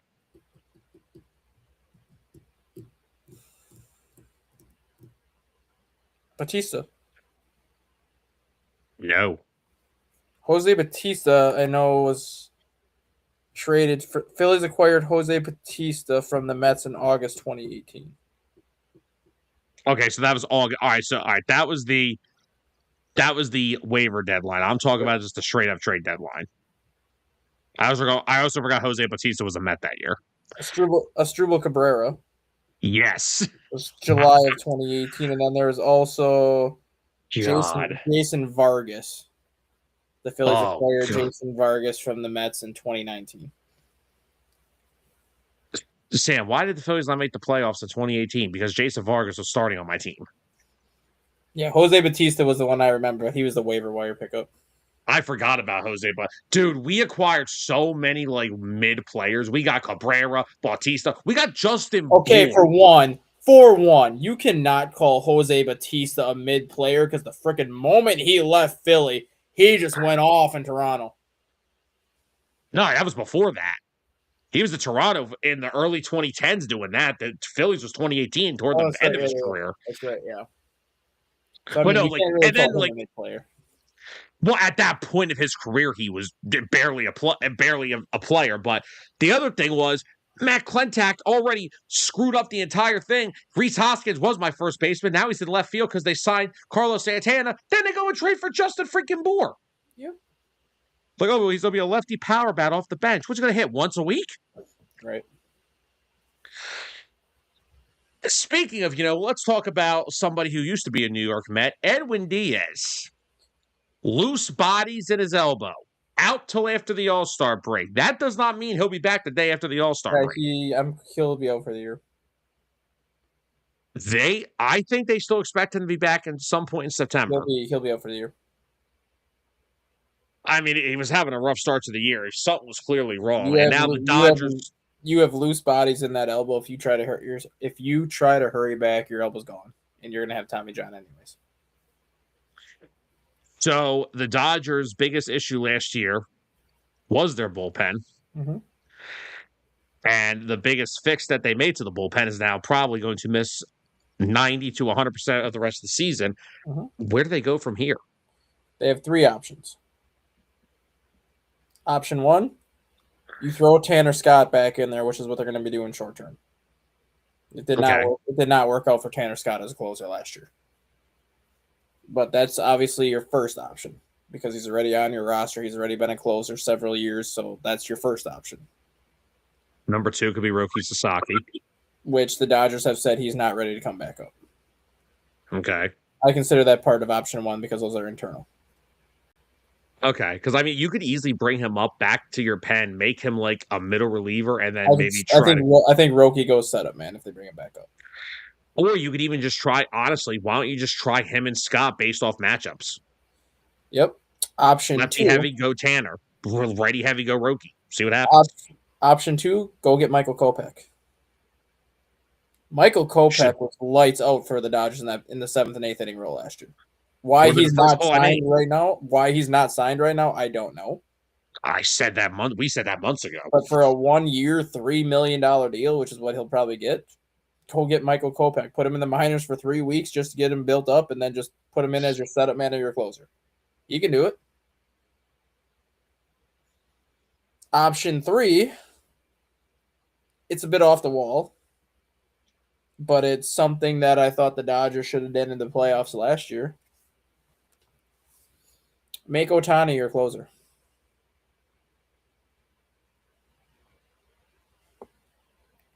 Ohtani. That's interesting. Think about it, though. The guy's had multiple Tommy Johns. The guy's still proven that he is one of the best pitchers out there. The Dodgers have a plethora of starting pitching depth where eventually, if all these starters come back, Vlad, now Snell, Yamamoto, Rasaki, all these guys, somebody from that rotation is going to have to get bumped at some point. Yeah. Sasaki was the one that got bumped last year, and he pitched very well in the bullpen last year. But being that he's 22 years old, going on 23 years old, he's your future in that rotation. So do you want to bump him, or do you want to at least give him the opportunity to prove that he's your future? You know what Ohtani can do. Where You know he can start, but Christ, if I have a guy like Ohtani that can throw 100, why would I not want him out there 4 or 5 days a week just going in there for one inning and just gassing people? Preserves his two-way ability because I still don't know how much pitching he's going to have left as a Exactly. starter. And then if you want to make him a starter come the playoffs, then he's healthy. Then he's fresh. Yeah. And then option 4 was the one that I don't want to happen, and that's freaking trading for Mason Miller. Because the Dodgers have already called the Padres on Mason Miller, and the Padres already said they will listen to offers because they're trying to freaking cut payroll. Why? Why are you like the guy's the best closer in the game? You just traded for him last year. Why are we doing this already? Because they want to cut payroll. Oh, here you go. Per Dave Dombrowski, we are not considering a managerial change despite team struggles. I hate this team. The Kings have run it back. All right, so here's the thing. Let's just say, let's say we get to the trade deadline. Okay. Padres decide we're not trading the best closer in the sport right now to the team that A is in our division, but B, the team that probably everyone despises the most, will be the most hated team in baseball if we do it. So let's say they don't get Mason Miller, but they still need a guy in the ninth inning. Mm-hmm. The Tigers are currently 500. Mm-hmm. What if the Tigers are around the deadline and they're not really buyers, but they'll listen to offers on some veterans? I'm not going to even entertain this argument because I checked that the other day, and I basically said if the Tigers are hovering right around 500, that Scooble's going to go to the freaking Dodgers, and then if Scooble goes to the Dodgers, then Otani's going to the pen. No, because they were going to have a Kenley Jansen reunion. No, I don't think. No, I don't think so. I could see Kenley Jansen and Scooble going. Like I really think that if the Tigers are hovering right around 500, that Scooble's gone at the deadline. And if Scooble's gone at the deadline, he's going to the freaking Dodgers. And then Ohtani goes to the pen. And then in return, you probably send a guy like Sasaki over to the Tigers. You're going to have to give him something of value for Scooble, I guess, right? I mean, if you're the Dodgers, why wouldn't you do that? Sending Sasaki to the Tigers, you're getting Scooble and you're getting Jensen. That's the thought that I brought up because the Tigers still have Finnegan. I don't want to think about that because every time we talk about something like this happen, the Dodgers end up freaking doing it. Because remember last year, me and you were kind of talking before we started the show about, oh yeah, why? Like Kyle Tucker wasn't even mentioned with the Dodgers at all. And then me and you were both like, now watch, the Dodgers are going to go and get Kyle Tucker just because they can. Well, 11:59 at night, boom, there you go. Exactly. So every time we say something about the Dodgers, it ends up happening. So I don't even want to think about it. Yeah, I don't even want to put it into the people's minds because we're going I to don't be even the want to enemies of. forget that Mason Miller and the Dodgers are talking right now because they might just do that too. They might go and trade for Turk Scooble, move Ohtani to the bullpen as your freaking setup man, and be like, oh, by the way, we're getting Mason Miller too. My God, what an 8th and 9th inning that could be. Yeah, and then you have Jensen too.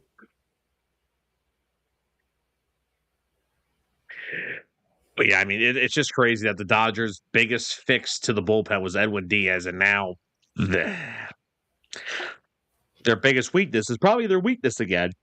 Yep. Otani's actually pitching the night. Yeah. Speaking of that, before we give the fans our adieu, do we want to go around the league tonight? Hold on, we got something else to talk about. What are you doing to me? Oh God, dude, I keep forgetting. So the Atlantic League began play yesterday. And it was a historic day for the Long Island Ducks yesterday, who had a 3-hour line to get into the game yesterday. A 3-hour line to get autographs from a certain starting pitcher who was making his first start in the United States since 2021. Trevor Bauer made the start for the Long Island Ducks yesterday. He's back in the United States playing independent baseball as this is his final attempt to really get back to a major league roster. How old is he? 35. Man, he's still going. So, yeah, this was his first start in the United States since the 2021 issue. Bauer took the loss, but he gave up 1 run in 6 innings, struck out 8 on 93 pitches. Not bad. I mean, it is independent ball, so he is facing a lot of hitters that'll never make it to the majors. But the Atlantic League is the highest level of independent league baseball, so they do have a lot of former major leaguers in this league, and they have a lot of guys that are just trying to get back to the majors one more time. So Bauer isn't like facing. It's basically a AAA level independent baseball. So Bauer is getting some good hitters. Interesting. I think someone will take a shot on Bauer this year. Now that he's back in the United States pitching and he gets more visibility, I think someone will take a shot on Bauer at some point this year if he can show that he can pitch the way he did last night all year. Did you see the video of him a little bit ago when they took the liner off the head? When he took the liner off his head in the batting cage? Yeah, and he just gets up like it's nothing. I'm like, he's like that would be a good. He'll be like this will be a good reel. I'm just like, how in the hell are you standing? Because he's crazy. That's why. Yeah. No, it's cool to see Bauer back in the States pitching the we had Schaub on, right? That was Schaub's league, right? No, the Atlantic League is not. Schaub is American Association. Okay, I got that mixed up. Okay. Yeah, so the Atlantic League is the highest level of professional independent league baseball. Gotcha. Okay. But it's cool to see Bauer back in the States pitching again. Still pitching effectively, apparently. Yeah. I mean, yes, his team lost 7-0, but he definitely did his part.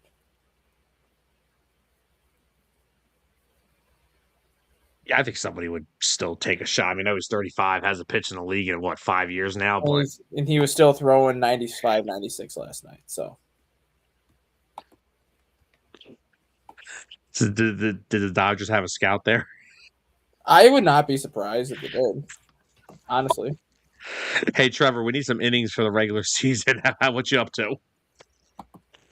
He won't go back to the Dodgers, obviously, because of everything that happened. But they released him. Realistically speaking, I think somebody, maybe even if it's like a team that's a bottom feeder team, I think somebody will give Baltimore, the White Sox, Angels, Marlins, Athletics. Yeah, like there's a lot. I don't think he'll go to the Athletics. You don't want him going. If you end up signing him, you don't want him being part of your franchise. If you're going to Vegas, that's just. But yeah, never mind. I think like a team like the White Sox, a team like the Marlins, the Nationals, any one of these like teams that have gotten off to a great start that just might need a veteran arm. Yeah, why not? Phillies. Dear God, him with this fan base. Do you want bad things to happen? What if he just goes out and shoves? Huh? Shoves Alec Bowen to a locker? Sure. I'd love to see it. Exactly. So that's what I'm saying. Like you can't expect them to just be like, oh, by the way, he's got stuff. Yeah, I mean, 35 years old, he's still hitting 96 on the gun. He's still got the arm. Yeah, it's just annoying how things happen for him because he was proven innocent. The lady admitted that she lied for however long she lied. So how is nobody giving this guy a chance? I guess it's just. I think it also just it's about the incident. Yes, whether since he was proven innocent, but it's just the character that he is. I mean, we still remember Trevor Bauer, the guy that took the baseball and launched it over the center field wall at Kauffman Stadium. I think there's just teams that don't want to deal with the headache that he can be sometimes. I agree with that, but like now you're in like the era of baseball that you are in right now. You need a guy like this on your team. No, I don't, and I don't disagree with what you're saying. I'm just thinking how some of these front offices do, and some of them just don't want to deal with what sometimes the headache that he can be.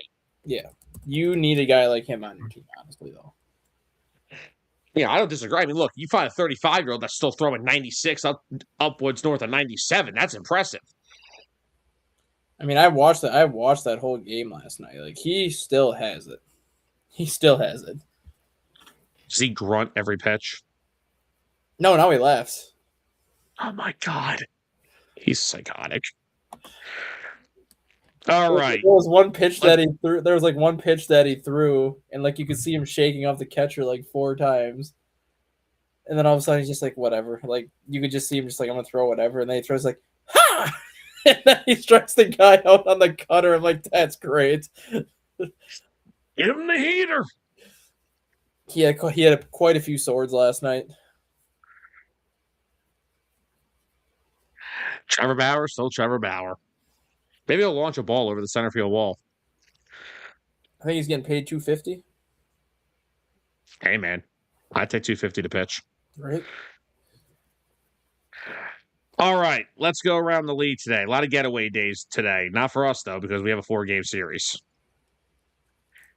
Let's start off with our afternoon games, which one of them is about to be first pitch in about 10 minutes. We've got Marlins, Cardinals. We got Kyle Lee on the mound for the Cardinals, Jason Junk on the mound for the Marlins. No Kyle Stowers in the lineup today either. Oh, I like Cardinals in that one. I have no idea. Yeah, I'll go there. I don't even know who that Kyle Lee is, but he's 2-2 so far this year with a 5.21. Jason Junk not much better, 0-2 with a 4.50. I know who Jason Junk is, though. He's not very good, so we'll go with Cardinals. All right, next up we got Reds at Rays. Nick Martinez on the mound against Brandon Williamson.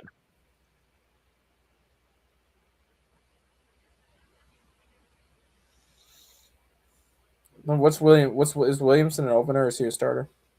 He's a starter. 2-1, 4.36. Nick Martinez 0-1 with a 2.46. Reds. Reds are good.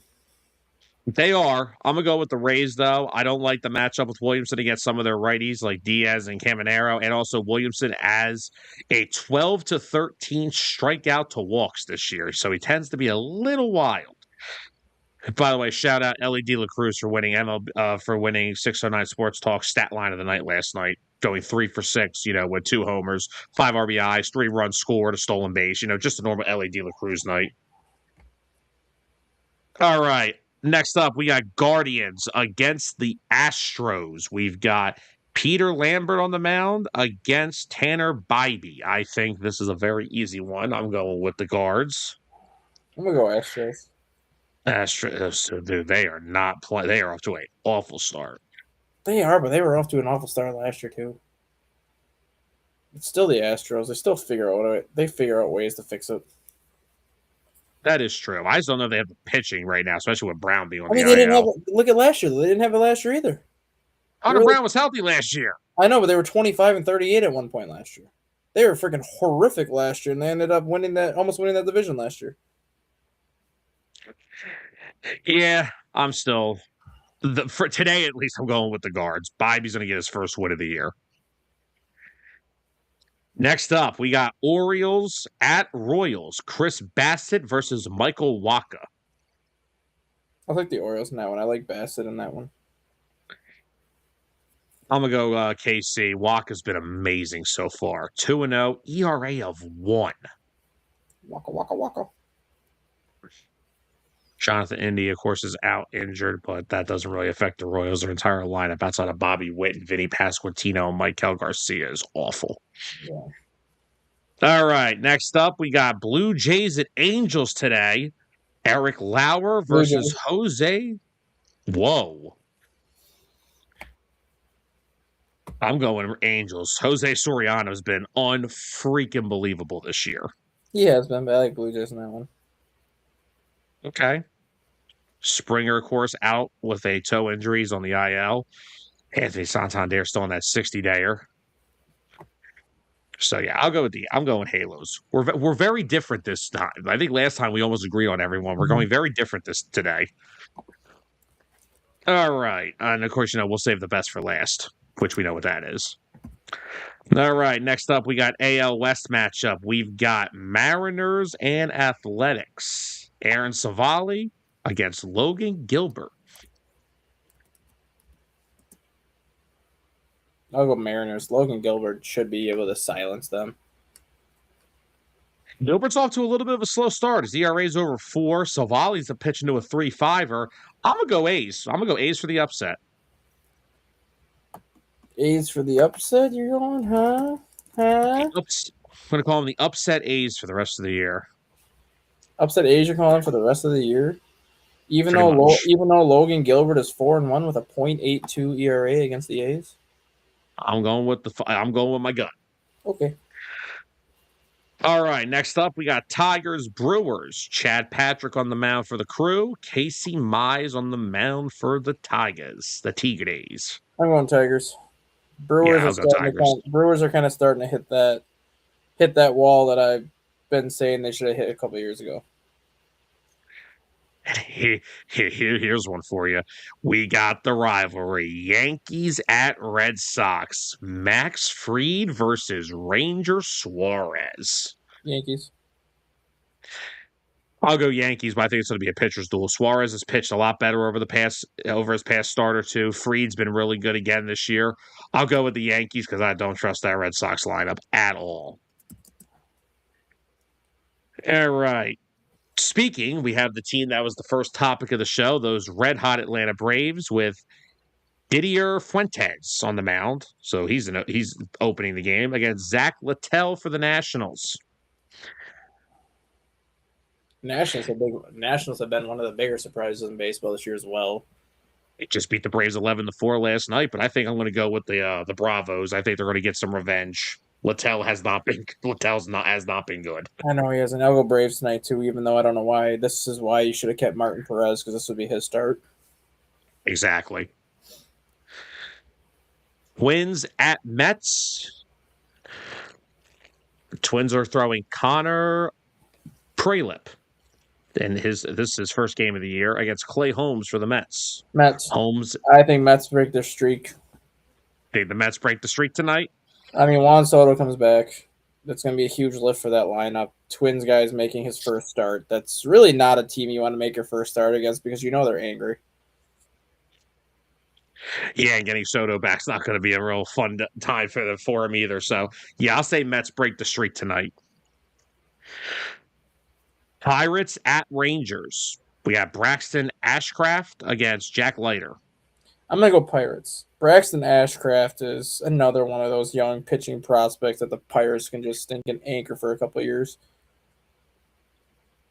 Couple of little injuries to look at there. Brandon Lau is going, not sure if he'll be in the lineup tonight. He is going through a knee issue. He is day-to-day.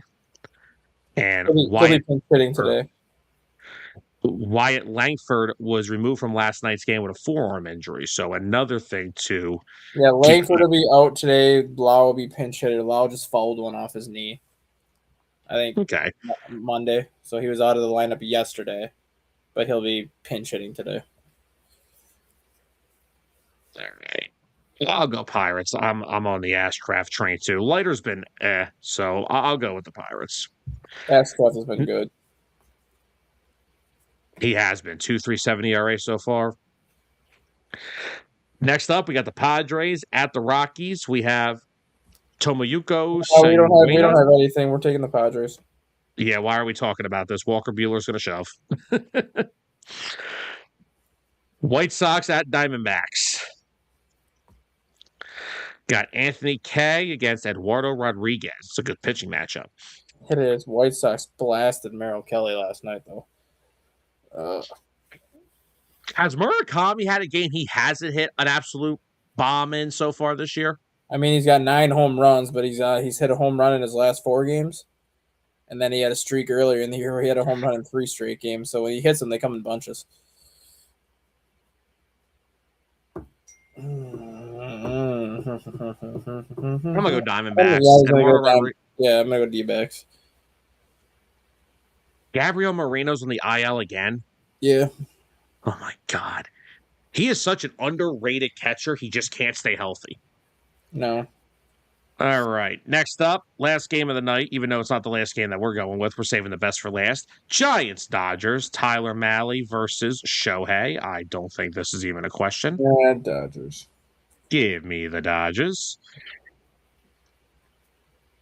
And we'll save our best for last. Phillies Cubs. Kyle Backus will be the opener. Taijuan Walker will follow, and Matthew Boyd makes his return to the Cubs. Give me the Cubs. Why am I? I'm going Cubs one more. I think the Phillies will take it tomorrow with Sanchez going, but I think the Cubs. I think the Cubs get it tonight just because not only are you going with an opener, but then you follow that opener with a pitcher that's been throwing batting practice. Yeah, I'll go for the Cubbies tonight. Cubs take 3 out of 4, and I'm still depressed by the end of the night. But it's okay because Flyers game 3 tonight, so I don't care. And then the Flyers will get hooked 7-1, and then you'll be like, "Well, that was a fun night." I will fly to Wisconsin and have a personal word with you. And then the Sixers will go up and get beat by 50 in their next game, and then you'll be like, "Oh, that was worth it." All right, guys, we're calling this a day, night, whatever it is, because Dustin's officially trying to drive me absolutely insane. But as always, thank you everybody for tuning in with us this morning. Thank you everyone who gave the show a watch. Appreciate it. We talked a lot of good stuff. Talked Braves and their hot start. Talked the Mets and Phillies and their struggles. Talked the Edwin Diaz injury. Gave our score predictions for the day. Talked a little Trevor Bauer making his American baseball return after how many years? 2020, July 17, 2021 was his last start in the United States. What's he been pitching in Japan all this time before we get out of here? Mexico and Japan. Oh, okay. Yeah, the Mexican leagues, I forgot. But as always, guys, we want to thank everybody for joining us today. We hope you all enjoyed today's show. If you didn't get a chance to watch it live, always go back on the 609 YouTube and on Facebook to go rewatch it. And this is just the ending of show number 3 this week. Of course, DA After Dark. They made their 609 debut last night. George Zolt and I, we talked a lot of good stuff. Talked WrestleMania. We talked freaking the NFL draft. We talked about a little bit of baseball, but not too much. Guys, get ready for the next 2 days. NFL draft live reaction shows tomorrow and Friday night. We'll be going through the entire night 1 with the first round, and then we'll be coming back on Friday with rounds 2 and 3. So please tune in. Come talk with us. Come talk some NFL. And hopefully Howie Roseman saves my life this week because good Lord, do I need it. But guys, we hope you all enjoyed today's show. Thank you everyone who tuned in, and we will see you guys next Wednesday for some more baseball talk. For Dustin Reese, I'm Sam Nelson. Have a good day, everybody. Yep, I'm not messing it up and saying night this time. The following has been a presentation of 609 Sports Talk Radio.